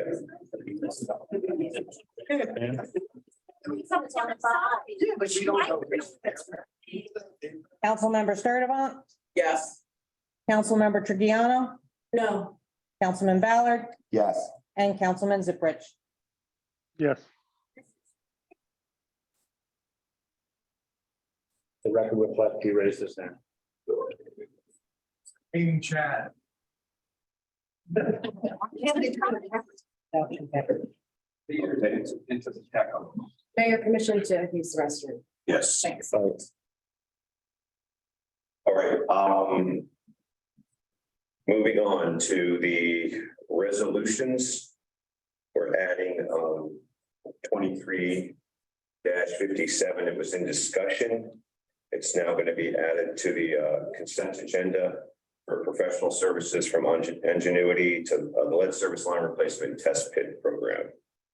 Can we do these all in one shot? Mayor, can I just relay something from Councilwoman Morandi? I don't think we can hear her. So she just wanted to point out that in number 23-49, your name is listed incorrectly. I guess the same resolution was on from last year, because this is like a form resolution. So I think it still says Mayor Mena. So that'll just have to be changed. And then her second was on the, I believe it's 23-54, the gender neutral language. She just had, and I don't know the answer to this, nor does Laura, but she had a concern about changing the code, the cost factor, if anybody knows the cost factor of changing the code, or if that was looked into. Because it calls for the. It's gonna cost a lot of money. No, actually, if, we're to implement gender neutral language, we would actually have to pass an ordinance, but basically it's just wherever the term man shows up should be member, or, like you could do one ordinance and then the code people just kind of run through it with a search and fix it. So it's just an ordinance that we would have to do. I know this is a resolution, but an ordinance will follow, and then the code people update the book.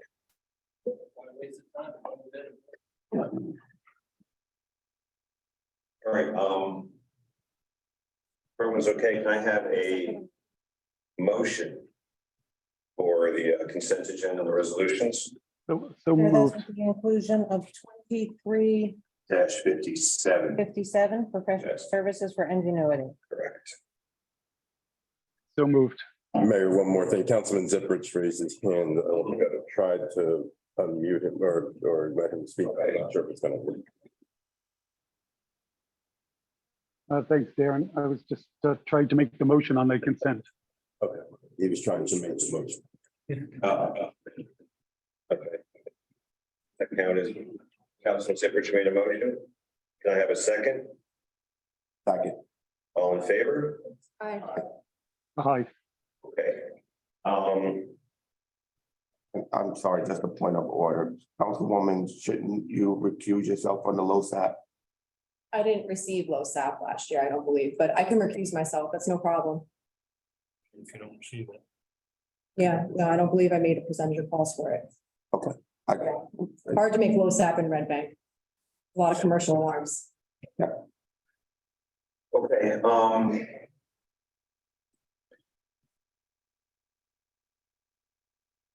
right, we have some discussion and action items. First up is early voting. And I believe we have an ordinance ready to go based on the decision of the council. One point I want to make is, do we ever get a number, Laura? I know that we were always under the impression that we were the only ones holding a May election, but Ocean Township is also holding a May election. Do we have any idea what those? I If have there was not a heard share. from the county with an amended estimate. Oh, we haven't heard of, They have not provided. they haven't amended one, you mean, including with Ocean Township? Correct. Okay, so then I think we should go ahead and discuss it, based on the current numbers that we have. You want to just give a breakdown again real quick of the cost for the May election and then what the additional cost for early voting would be? Okay, so the cost for. So the cost for the municipal election itself, the way it's split out, it comes to $25,249.50. And again, that's just an estimate. As far as the early voting, that estimate is $20,794.80. So that you're looking at a total of $46,044.30. Now, if Ocean Township is going to hold an early voting, that will bring that number down for us. And which, I don't think it bring poll rentals down, right? But No. it would bring just the. The 14,514, yes. Perfect. So. Again, we're looking at 46,000, but potentially, assuming we split that in half, it could be 39,000. Right, and Laura, that's that's early voting, it's the cost of early voting one time, correct? Because in the event of a runoff, which is very possible, and we have a second round of early voting, does that number just double or, If we end up having a runoff, that number is going to look more like the municipal election estimate. Okay. Because the early voting would be Friday, Saturday, and Sunday prior to the election. We would hold it here. It would just be the one location, and we would have to pay for all the staffing, the equipment, and what have you. Thank you. So the total, and are you accounting for a runoff in your calculations? Yes. Or so the 45,000 includes a runoff? No, this number does not include the runoff. The number that I gave to the CFO and to the finance committee, that includes the additional cost. Which is what, about So we were looking at so. approximately, yes, 25,000. So a total of 65? Yes. Okay. But again, the extra cost for runoff is not early voting. This resolution is, this ordinance that we're just potentially discussing is just for that early voting number. And I don't even think there's a language in there that talks about early voting for the runoff. Right, it's in the main election, early voting for the main election. I'm just asking about costs, Right. because I think a runoff might be likely. And the county is expecting my call in the morning to let them know, because they have things that they need to do as well as we need to start our advertising on the ordinance.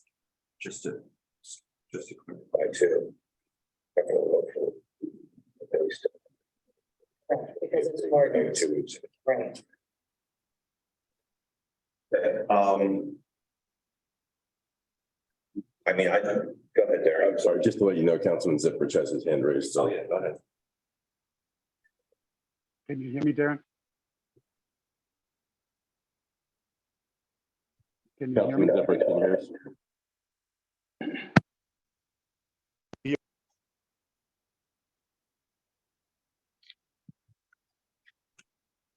Councilman. Can you hear me? Yes. Okay, a little bit of feedback. I know there was some discussion about the possibility of a runoff, and my question to Laura would be, in the event of a runoff, would the borough then be responsible for offering early voting in that runoff election as well? There wouldn't be time. I don't know if you heard her, Councilman, but the answer was no. So we wouldn't have to permit early voting then? That's correct. Thank you. Anyone else? Good, sorry, Mary. All right, you're working hard. Anyone else have any thoughts on early voting? I will just say, I know if I am still on this council after our next election, I've made it very clear that I want to move the voting to November, which will automatically have it be a shared cost. So I think this is a one-off cost that we're looking at. We'll also be having less elections in the future, which should lower our costs. And I'm always in favor of more people being able to vote. So I think I'm in favor of having early voting. I want as many people to be able to vote as possible. That's the whole point of it. Councilman Zimmer. Can you hear me? Yes. Can you hear me? So I think I just heard the mayor say that he was in favor of early voting and something about moving the election to November. Is that correct? Yes. So Mayor, could you explain to us how that would happen? What I'm trying to understand and ascertain is if the election goes forward in May and candidates are elected to a new four-year term, how would that November election come about? Would that be an election the following November and then everybody would have to run again? Or would that election take place 4 years later in November? So I can check with the attorney. So I believe what will happen is the way it's set up now is that we have the May election and then 2 years later, there's actually a race for two council people. So we stagger it. And then 2 years after that, we would have the race for the other four council people and the mayor. I imagine, I'm guessing I'm not sure if we're extending the term for 6 months. So we probably would just extend the term for 6 months. So instead of having an election in 2025 in May, that next election would just be 2025 in November, I believe.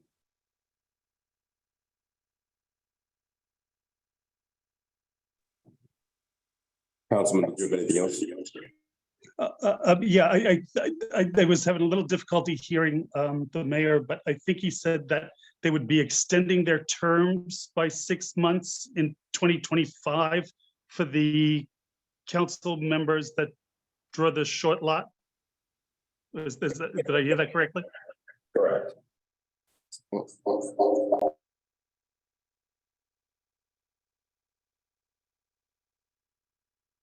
Your elections.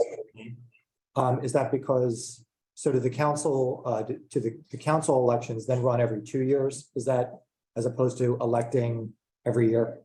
Yes. Okay. Also no primaries. For council. Now, Just for, I mean, yes, no municipal primaries. And mayor, right, exactly. Good. And just to be clear, we're actually deciding on whether to allocate $65,000 for this upcoming election, correct? Because there's a possibility of the runoff. No, we're deciding on allocating $20,000. The $45,000 is already allocated because we voted to have a May election. We're just talking about the early voting figure, which is the 20,000 or 20,000 or so, right? 25. Actual number was 20,794.80. 20,794.80. That's what we're voting on right now. So in the case of a runoff, will we have to then vote again? No.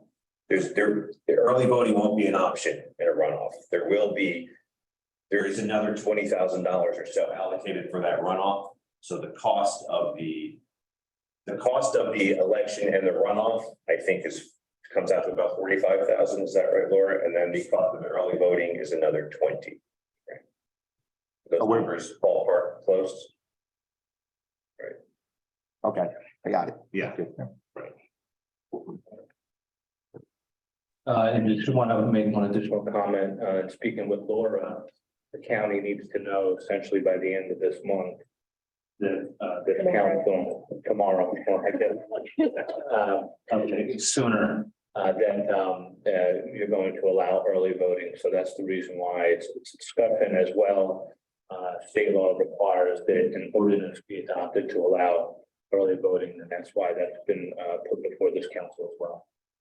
With the understanding that it gets voted on tonight and obviously a second reading on the 22nd.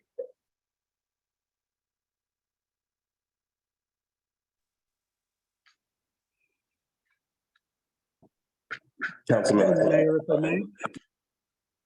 Can you hear me?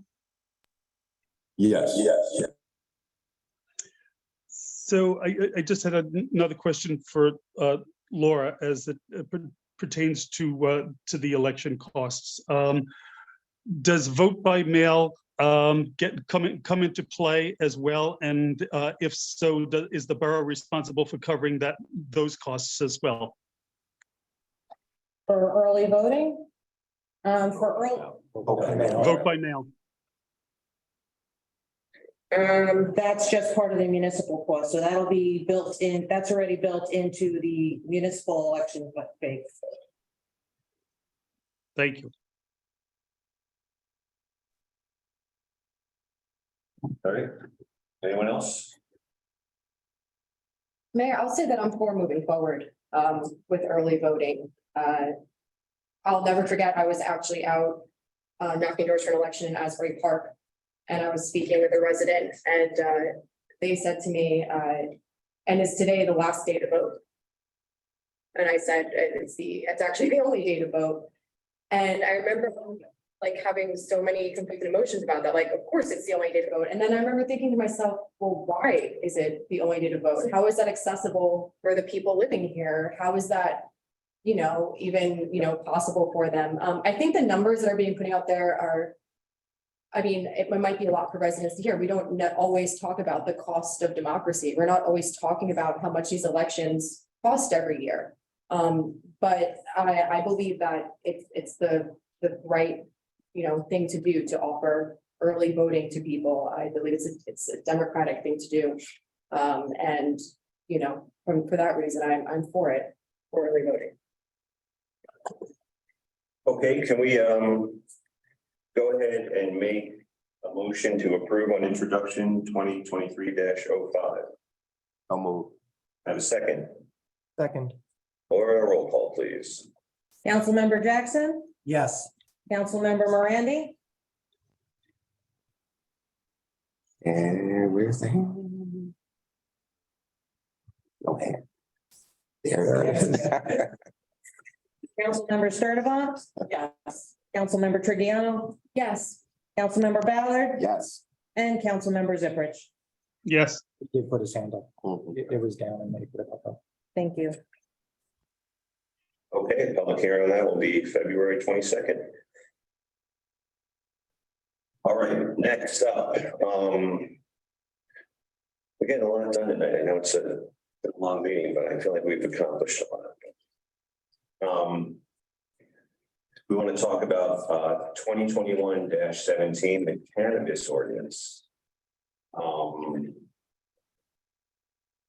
I guess the big discussion here, right, is the issue is the 1,000-foot limitation, whatever the word is, on the ordinance. That seems to be the one thing that everyone has been focused on. It's a little more than that, Mayor, if you'll allow me. Yeah, please. So this has been discussed in our code committee over the last couple of weeks with the business administrator, our engineer, Ed Herman, and Shauna Ebanks. And the 1,000-foot distance or lack thereof in our ordinance ambiguity is part of the discussion, but we also talked about the whole structure of the ordinance and the licensing is parking issues that need to be addressed, along with a couple of other things, hours of operation. So we've been talking about all those things at our committee meeting.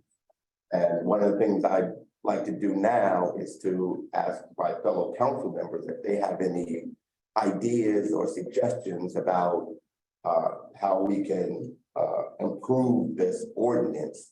The code committee welcomes them, so we can bring it back and, you know, put something together, hopefully that we can put forward in the next week or so as an amendments.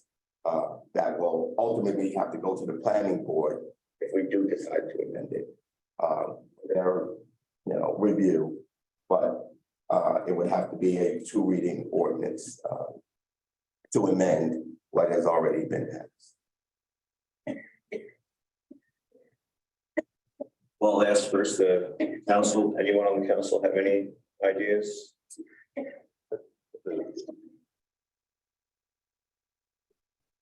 No. And those ideas can be emailed to the committee, to the administrator, to whoever, so that we, you know, can consolidate everything and try to address everybody's concerns. Councilman Ballard, I'm sorry, I haven't had a chance to review that piece, so I have to give you my input at a later date. Okay. I mean, listen, it's a weird, that 1,000-foot restriction is odd because it was put in place to have, you know, drug-free school zones or parks. But now we've legalized cannabis, so it doesn't, to me, fall under that limitation anymore. Does the borough do we have a restriction for liquor stores or liquor or places that sell liquor in proximity to schools or playgrounds? Well, Darren can answer that question, but there is a state statute that discusses being prohibited from placing liquor license within 200 feet of a church, school perhaps, but I'm not sure if the town actually has an ordinance, which, by the way, you could do that as well. You could create distance limitations or requirements between liquor licenses or from residential zones, et cetera. Right. We currently do not have any such ordinance. It's just the state statute that we go by. Right. Personally, I find the 1,000 feet prohibitive, especially if you look at the map. We voted to legalize cannabis, but it really limits dramatically where there could be legal cannabis sales. So I'm certainly open to changing that number. Whatever that is, I mean, I've heard, I think 250 was the gentleman from Scarborough Reserve who said maybe it's 500 feet. Whatever it is, I think that I'm certainly open to, I would be in favor of changing that distance that is allowed.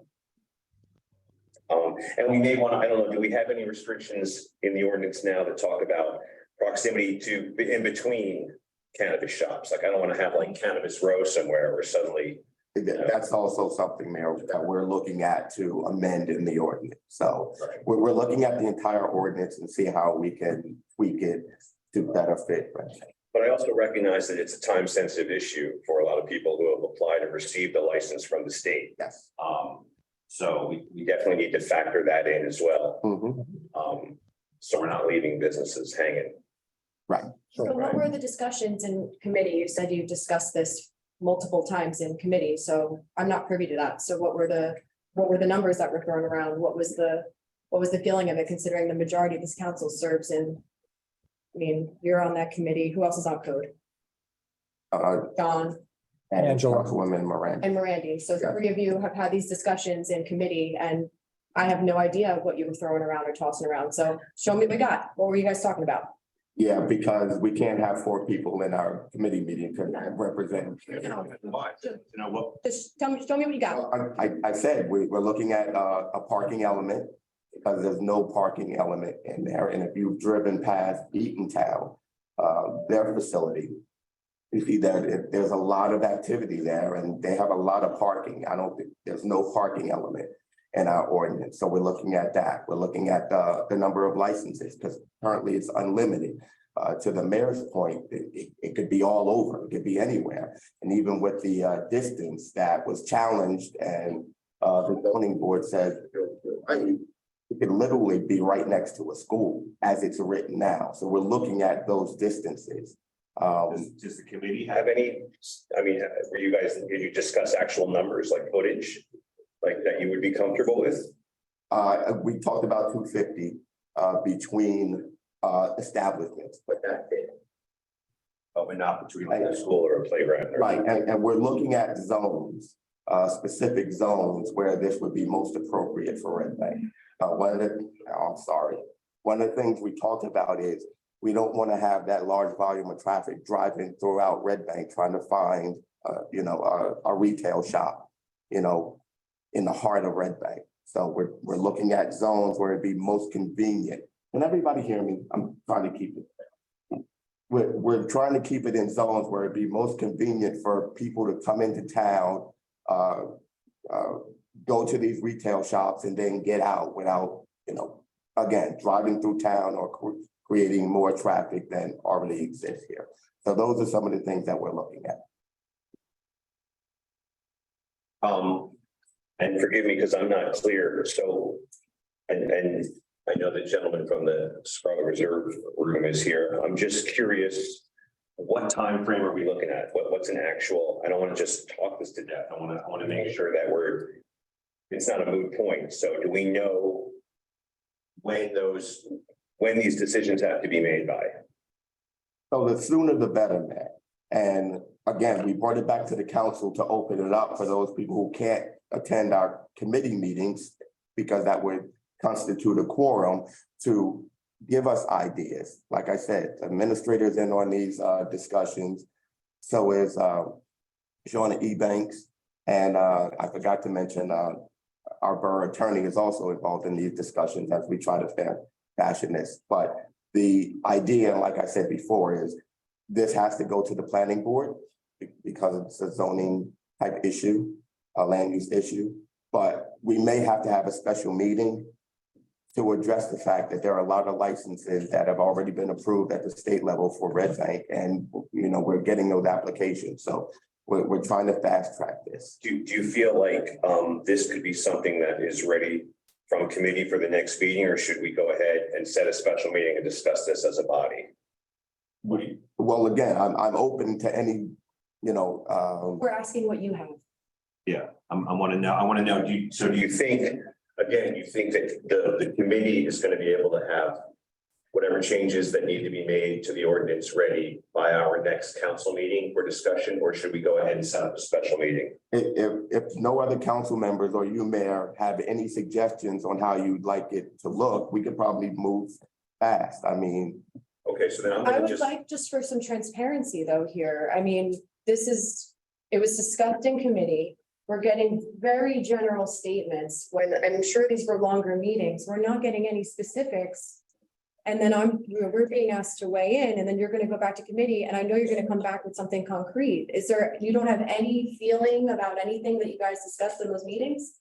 There's nothing specific that you can, Not that I'm ready to move forward with right now. It's not finalized. And again, Councilwoman, we're opening this up to collaborate with you, to ask you if you have anything to add. My personal feeling then is I think to speed this along, that we should look into having a special meeting so we can all discuss this in one shot.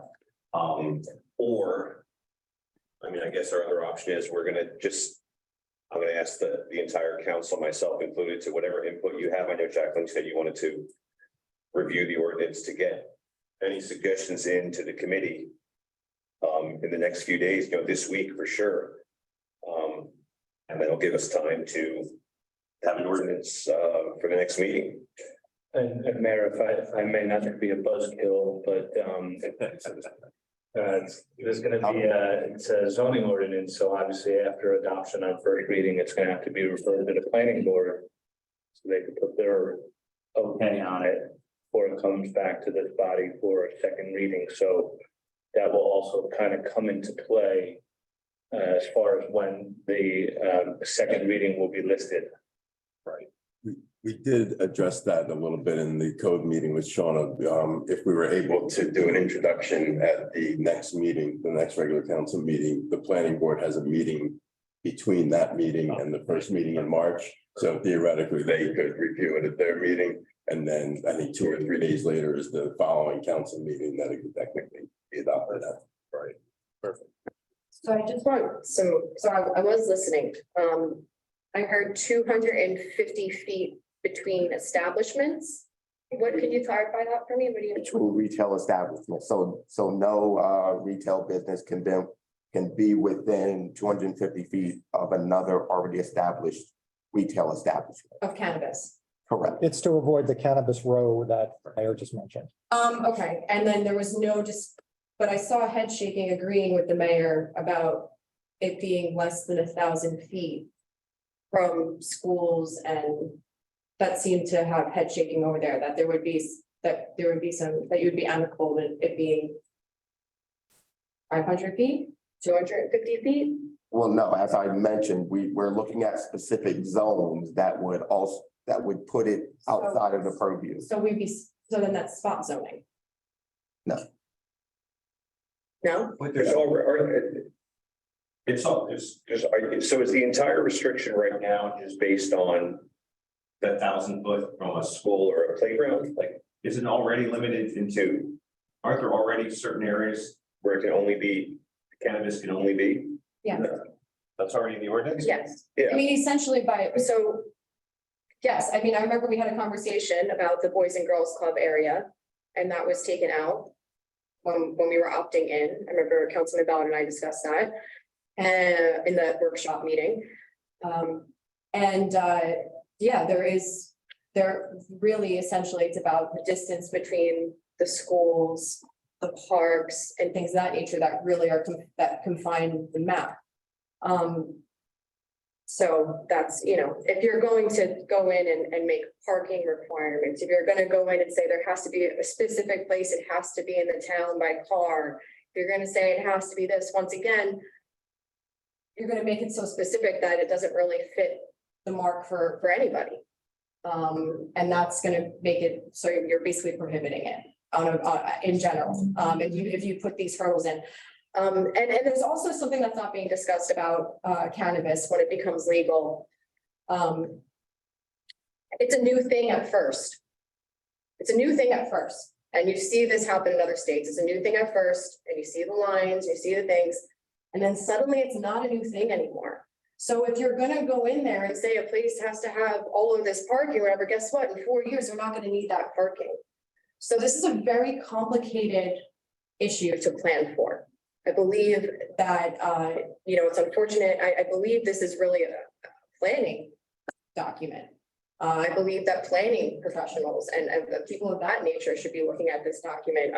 But I can't stress that enough, that when you're talking about this industry, when you're first putting things in, there's a big boom.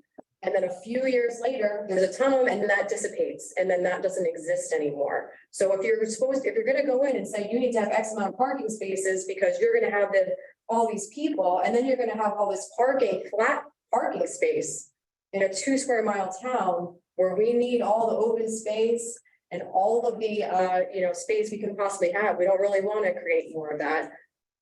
This is complicated. It's complicated. But Councilwoman Trignano, if that is the case, and I don't doubt that what you're saying, there might be a fallout of the business and the concentration of the business.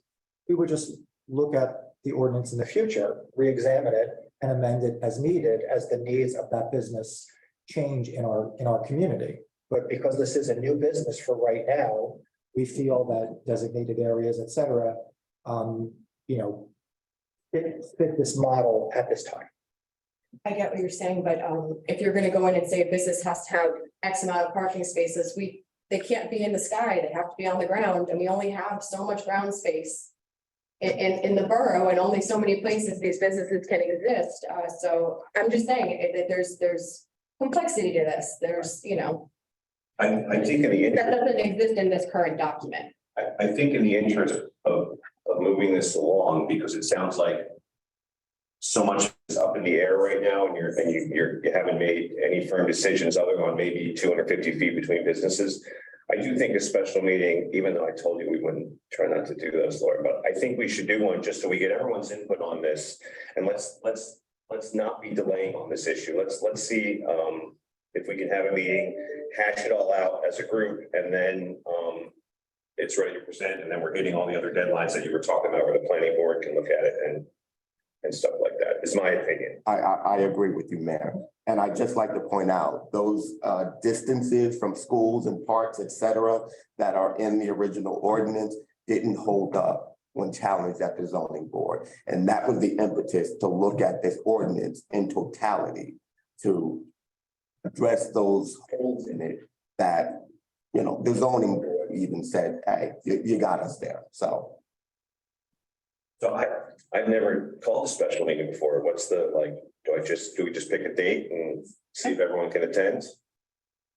Well, yes, and the clerk's gonna have to obviously notice the papers. Obviously have to provide an agenda to the extent it's a special meeting where no formal action will be taken, that will be set forth in the agenda. And that would be the only topic of discussion that evening, so we would not be able to discuss anything else. Is it enough time to say we do it next Wednesday? Is that good for everyone? You didn't even have to check your calendar, John. You just knew. No, because someone was asking me about All right. I was impressed.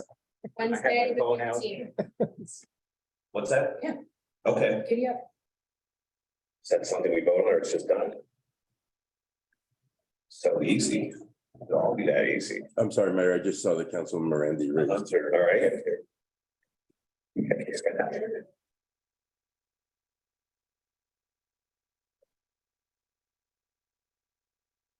Okay, Councilwoman. Can you? Yes, we can hear you. Hello? What date was that? You were breaking up? Wednesday. February 15th.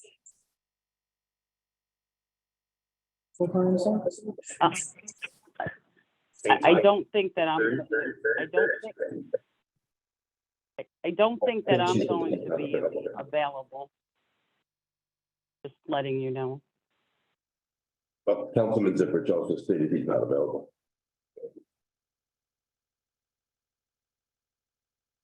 You're too good to believe. It was going too smooth. Well, well, definitely not the 14th. Be, you know, it'd be a disaster. All right. I mean, can't you hold on to the job? I mean, are we ever gonna find a date where everybody says that they're available? I guess we can ask them also, would they be comfortable? I mean, if we have, you know, Why not have it after our next meeting? well, that's too late. We don't wanna, after our next meeting. No, like at our next meeting and some time. Addressing this. The concern is at that point, we want to have something ready at our next meeting to then be able to send it to the planning board. So I'm afraid that, you know, with our track record, Hello? I don't think we'll resolve anything. Can you hear me? I mean, I should check. Let's ask, first of all, how's everyone's availability other days that week? Not Thursday, not the 16th. Okay. I was gonna say I'm available Thursday. Thursday, okay, so we can't do Wednesday or Thursday. There doesn't have to be Hands live, it up, can be a Zoom, hands up, just because that tends hands to up. open up. I believe it should be live. Hands up. Listen, yeah, I mean, if we can have as many people live, but then if you can have to zoom in too, That's fine, it's just that. right? Does that mean you can zoom in on Thursday the 16th? I can't, I have another meeting. All right. 15th. What's that? Okay, listen, I Hands up. imagine Hands up. maybe we can do this, Mayor, I could have Jacqueline in my office do a survey of the council. So we can sit here and just bubble. And then, right, yeah. Hands up, Um, hands up, I have a hands up. comment for Councilman Ballard. With regard to the parking spaces, which has a direct correlation to the number of people coming in to the cannabis places. You know, we have some very specific data on cannabis being introduced in a lot of different stores or states and towns, particularly like in Colorado, California and so forth. I would try and maybe find some data that kind of indicates, you know, if there's a great push in the beginning or if that continues on, steady number of customers coming into certain cannabis places, and see if that changes over time. Because I don't know if that's, I don't know the how those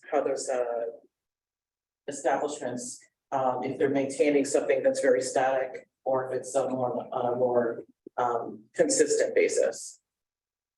Thank you, Councilwoman. I appreciate that input, and we can incorporate that. And Herman, our engineer, did go out and do a survey, and as Councilwoman Tridiano said, this is such a new, business that there's not a lot of parking data available, but our code addresses how we allocate parking spaces. And it's mainly done by square footage of the establishment. If you have 1,000 square foot, you have X amount of spaces. Not that that's necessarily the way we want to go about this, but your data would certainly be taken into account as well, if you could provide that. And we'll try to have something as formal as possible for whenever we have this special meeting, so we can, discuss something concrete. Because again, it's still malleable. We're still trying to figure out, what we would like to see as far as cannabis changes. Okay, so Darren, you're gonna help us tomorrow find a date for a special meeting. Okay, Yes. I want to try and get through these kind of quickly. Next, we have a support and collaboration with the Housing Authority and their affordable housing mission. Michael, is that something you? Yes, I asked that this to be added on. Again, going back to the master plan, there's a specific line in our master plan that was adopted Monday by the planning board that says that the council should collaborate with the housing authority in order to promote affordable housing. And part of the ask of the housing authority is that we supply them with some seed money to help them do all the soft costs that are required for them to go out and get grants to upgrade the Evergreen and Montgomery Terrace units. Those upgrades, if the housing authority can accomplish in a relatively short time, will go towards our affordable housing unit count. And again, this was confirmed by Susan Favati, who did the master plan. So we don't have to actually build new housing, which I don't necessarily agree with. I think we do need to build a lot more affordable housing. But those 90 units at Evergreen and Montgomery, if they are, refurbished, then, that goes to count against our affordable housing shares. Right. And I'm sorry, go ahead. and it's a way to show a collaborative effort with our housing authority, who desperately need it. Those units were built in 1969 and have never been upgraded since then. So you can imagine the conditions that our residents are living in down there. Yeah, I couldn't agree with you more. One of the first things I did when I got elected was I called Lisa and met with her just to see how we can support the housing authority. I know she's the first director we've had there in how many years? 7? Permanent. Director. Yeah. So I want to dig down a little deeper with her and see what that number is that they might do. I'm all, the study might say we got to, these might be tear downs and rebuilds. So I'm happy to keep exploring that. I definitely want to support her and the entire housing authority. So thank you. We covered this already, right? To request to officially rename a portion of Herbert Street to Oratory Way. Does that just can be an ordinance on the next? Yes. Yeah. All right. Oh, he's you. Hanging tough. Just in case something popped up. I was about to start talking trash about it. I thought you left already, but now you're still here. East Side Park project. I know there was a meeting on Monday. John, you want to? So unfortunately, we were coming from another meeting, so I arrived at the last second, but it was a very good meeting. A lot of residents who are fans of pickleball. Thank you. A lot of residents who are fans of pickleball showed up, so there was a lot of heart for that. And the decision to create the 4 pickleball courts with the 2 tennis courts There was one issue identified throughout the process to Director Oscar Salinas that didn't come up during the meeting, so I just want to put it out for, on the public record, was the thought that pickleball is actually can be a noisy sport. So just considering, like scheduling limitations or time limitations for pickleball is a follow-up issue that we might have to add to that as we refurbish those courts in the basketball courts. But otherwise, I mean, people were very enthusiastic about it, and I think, we're good to go. And the actual work is, so we're green lighted, we're gonna. So I spoke to our CME today, they're the engineers on this project, and he already made a couple of tweaks based on the meeting the other night.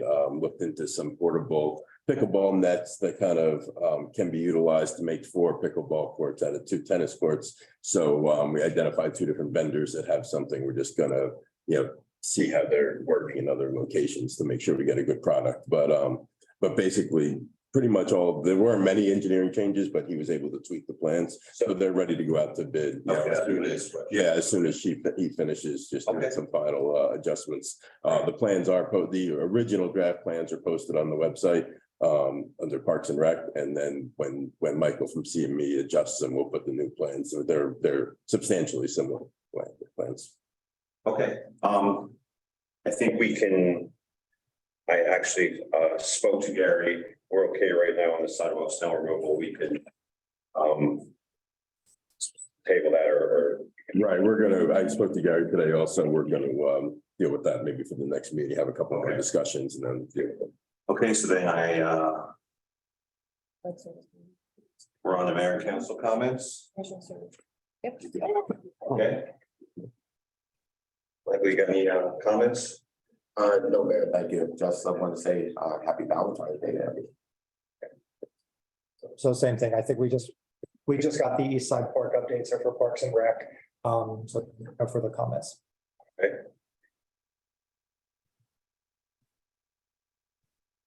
So I want to wish everyone a very happy Black History Month. Couple of things that I wanted to share with you. We last Wednesday, we got to do a walkthrough through the senior center on February 1st. It's really nice to have one of our longtime residents, Dorothy Davis, actually attend the event. I think Jacqueline Reynolds and her staff are doing a really great job in terms of moving forward to get the senior center open. And I'm really looking forward to the grand opening that we have moving forward. I also had an opportunity to meet Gary Watson Sr., our new director for public utilities, and actually had a walkthrough or tour of the facility yesterday. And I really want to thank all the people working in the DPW for all of the work that they do, because it's very integral for all of the residents who live in Red Bank. I also want to bring up a point when we did go through the walkthrough, a lot of the buildings in the DPW are in need of serious repair or possibly replacement, because there's a lot of cracks in the buildings that you can put your hand through, and they're at maybe 2 or 3 levels high. So I'm very concerned about the safety of our workmen and women in those areas. And I would like the council to spend some time looking at the condition that the buildings are in, and also focus on the safety of our staff. Thank you. Not much to report on. I just wanted to once again send my condolences to Carl Cole Morgan's family, including his brother Bob, who's also a dedicated member of West Side Host Company, and his sister Kathy Lou Cole Morgan, who gives a wonderful tour of the library, history tour. She was also my 5th grade teacher. But just a wonderful family, and they're really close knit, and just sending all of my love to them, and we're very grateful for Carl and all that he gave to the community. Thanks. I just want to say I also spent about 2.5 hours today touring the DPW properties. I know there was a lot of talk during the master plan about prioritizing a list of what we're going to get to. That that's probably gonna end up at the top of the list. It's not the sexiest thing, but those buildings are literally look like they could fall down. I mean, in one of the back storage buildings, they had to build a whole timber framework to support this block wall. So that's something we're gonna have to jump on.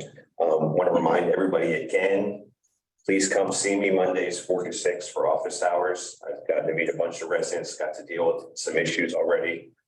I'm in the building every day, so come see me. You can make an appointment with the clerk, or you can just stop by, but you might wait a bit. Okay, Mayor, Councilman Zipper, to you, Councilman. yeah. Forget women out here. Councilman Zipper.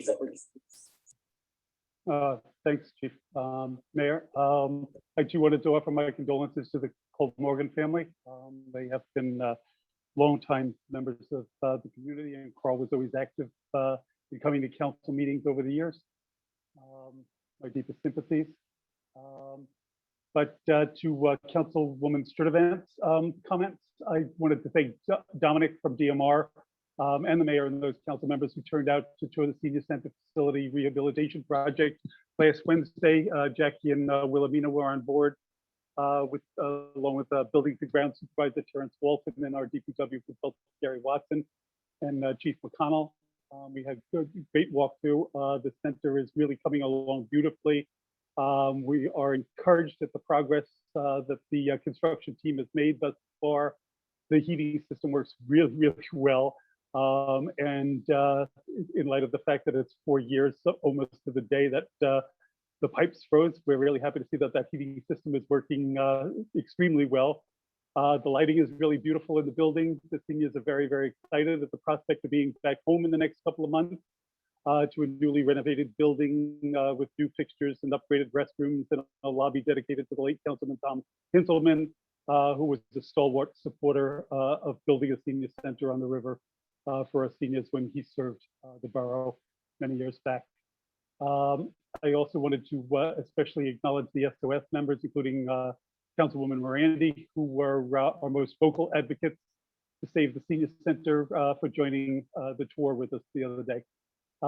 Consulting Director Watson, I know entertained the mayor on the DPW tour this week and also met Councilwoman Sturtevant at the DPU facility. I'm really glad that you both had an opportunity to see the conditions of our facilities that have long been neglected and desperately need to be addressed. Gary and the team there are grateful for your interest in the department, and my committee members, Councilman Ballard and Jackson, are glad to know that our new team is keeping a keen interest in that department particularly. And I also wanted to mention that the chief and I had a good meeting with the borough planner to initiate the process to undertake the vision plan and the strategic plan that the council approved months back. As we move forward with that, I'll have more details to follow at our next meeting. Thank you.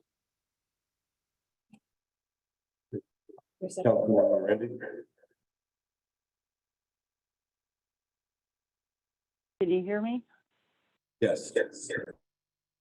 Okay, thank you. First, I wanted to just let you know, if you want to go forward with that special meeting on Wednesday, since I'm part of the code committee, I've given my input on some things. I don't want to hold that up. So just wanted to say that first of all. So the shade tree wanted me to let everyone know that the tree inventory has been updated and is available on the borough website. And as well as that they're applying for our 16th year of the Tree City USA designation. The Finance Committee met in January and discussed the 2023 departmental goals, the 2023 budget prep status, as well as the creation of processes for tracking and recording sidewalk cafes and broadwalk fees, as well as how we're going to be getting the revenue for the cannabis tax.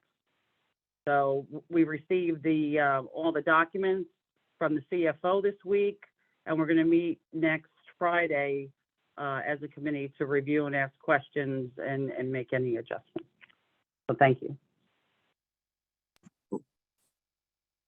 Okay. Did you hear me?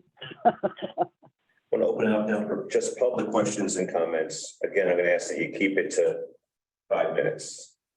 Steve.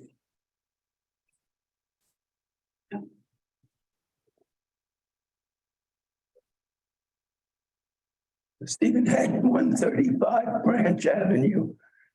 I apologize for my sound. I heard reference before to amending the cannabis ordinance. And I wanted to ask the council, whether it isn't so that you have to wait 5 years in order to amend the cannabis ordinance. So, no, this council can make changes to the ordinance. What you're referring to is when the law was passed, there was a window of time that the municipality had to act in the adoption of an ordinance. If it failed to act, then all licenses applied. The borough here, obviously predates my time, adopted an ordinance allowing certain types of cannabis to be permitted here in town. But that doesn't prohibit this council from making additional amendments. So for example, it cannot, if it wanted to, eliminate retail sales of marijuana because they've already allowed it. So that would just be one example. But if they want to consider putting a cap on the number of licenses, that's something they could do. Thank you very much for explaining that. I'm glad to hear that. Thank you. Anyone else? Sue? Great, I got you next. Suzanne Viscomi, 25 Cedar Street. The ordinance that you guys passed, 2354, with the gender neutral language. I was wondering if you guys would take it another step forward, being people talk about how women make certain, like say 75, 80 cents per dollar gets men. Did we ever look at that our employees are being paid equally, that whatever job a woman has is getting paid at the same rate that a man is? That secretaries or clerks or people in the field, because it's one thing to have, you know, a name, but I mean, actions speak louder than words. I hope our employees are being paid on a even base. My second thing I wanted to bring up was, I'm not speaking for the animal welfare group, but it came up today that they did start putting out dog waste baskets, which is great. But I had a concern in the Lucas at Bellhaven Park. When I was walking through, and I have pictures here, there's one of the signs has a little bit of spray paint on the side of graffiti.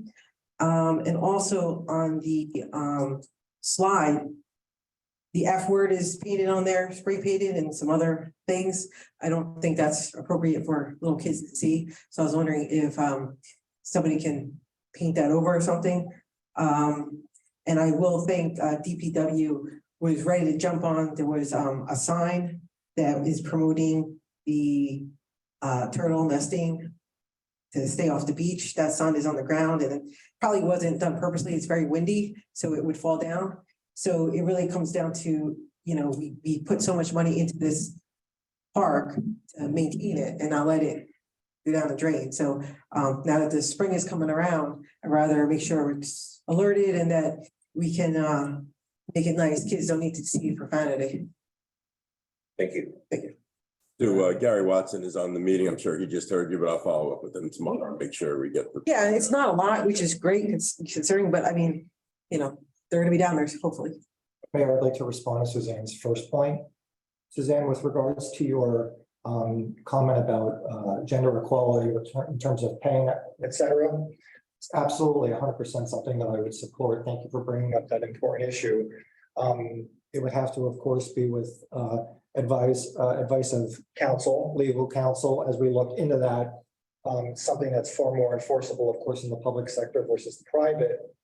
But a great suggestion and something that we would love to look into. At that point, I also just want to add something that Councilwoman Trigiano had mentioned with regards to transparency. Sometimes it's not a lack of transparency, but it's, you know, suggestions, discussion points. We need to ensure that they are both accurate and actionable with legal counsel before it can be discussed publicly. So that's something that we can look into, but of course it would be discussed with council and council first, before you hear it publicly. Thank you. I'd just like to add, and John wasn't on the council, but at the tail end of last year, Councilwoman Morandi and I met with the chief, and we did address some of those pay issues of our employees, and the majority, if not all of them, were women who the chief brought to our attention were not being paid where they should be, either out of scale or just below, but the general position paid. So we did address that, and we did pass that resolution, I believe, at the tail end of last year to bring some pay equity to our female employees. I was also a part of that. Yeah, good memory. Right, yep. Thank you.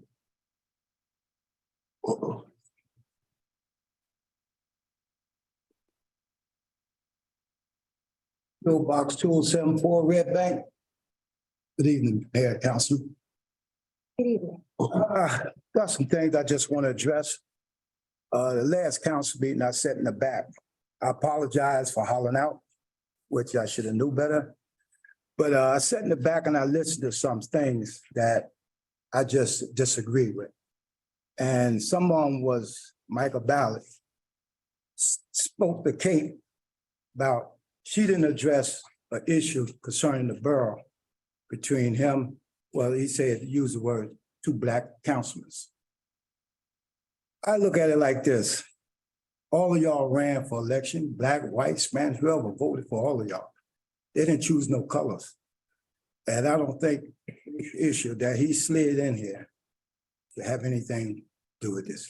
You had five white councilmen, one abstained, 4 voted for me. Kate was one of them.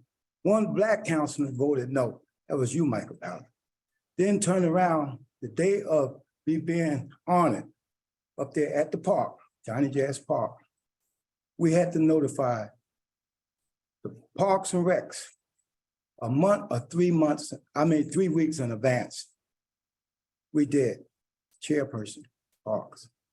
The same day that we got honored up there, seemed like she decided to have the Easter egg on the same day. So some of your councilors wouldn't come. Understand that. One white councilman was there, Kate. One mayor was there, Pat Miller at the time. Chief of police was there. We had a young man from Trenton, got up and spoke very highly. Tom Unknown from Freehold spoke. Then we had Ocean, they came and spoke. And the subject was, where's the rest of the councilmen? Where's the rest of the councilmen there? But it's fair.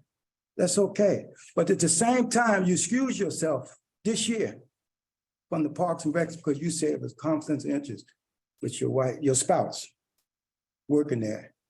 But you didn't excuse yourself before you voted for me. You should have. You knew that. You should have. You didn't excuse yourself when you gave her a raise. Then on top of that, 3 African-American ladies, school teachers. One worked for the primary school. Known in this town, not gonna mention the name, she don't wanna mention the name. Your spouse called her a black woman. Didn't know her at the time, called her a black woman. Then on top of that, Michael Valley, you have retired police officers, retired, worked the school. All the councilmen voted yes for them to sit at the school, protect the kids. You voted no for that. Then on top of that, did you invite all the councilmen when you and your spouse walked from River Street where you was living at the time, down Tilton Avenue, down Dr. Parker Boulevard, through the pass on the Sunset with a minister in this town? Did you invite the rest of the councilmen? No, you didn't invite the rest of the councilmen. You went on your own with a minister to be the #1 minister on the west side. You went down there with the minister. Everybody seen you. We seen you. Even people live down there seeing you and your spouse and the minister. But you didn't invite the rest of the councilmen. So to sit up on this councilman and to use the racist tactic, you should be ashamed of yourself. If you say you here to protect all the Red Bank, why would you vote a no for a police officer to sit at the school to watch these kids that's in a room with one door, I think one door, 1, 2, two doors, don't have no way to get out if something happens. But you can have a police car to sit down to Count Basie during the summertime while your spouse down there, that's okay. That's okay. You shouldn't use that technical word, racist. Thank you. I'd just like to address one of your points, Freddie, is that I always recuse myself on any issue regarding my spouse working for the borough, whether it's pay raises or hiring. Anyone else for public comment? Cindy Burnham, 71 Wallace Street. So everybody was all hyped up about having a public forum regarding the Airbnbs. I mean, I think cannabis is something you should have the public come in and give your thoughts on. You've got so many people here that have children. I mean, how do they feel about it? What do they think about the footage? So that's my thing. You're so quick to put this cannabis thing out. I think you should invite the public and have a forum for the public. Thank you. Thank you. Anyone else? Cindy, real quick, again, this is why we have public meetings and we have to introduce ordinances and amendments. And then we have a wait period. And then we come back a second time and adopt it. So there's two opportunities for the public to weigh in on whatever we present at the council level. But as the mayor cited, we're under kind of a time crunch to get these things going as all these licenses are pouring into Red Bank. And we want to set those guidelines before too many of them get here and get established. So I appreciate your comments. Any other comment? No? Motion to close the public comment? So moved. Second? Second. All in favor? Aye. Aye. I think we're done. Motion to adjourn? Motion to adjourn. Moved. Second. There you go. Thank you. We are adjourned. Thank you. Got that one important part. Yeah, we all in favor? Aye. Thank you. Thank you.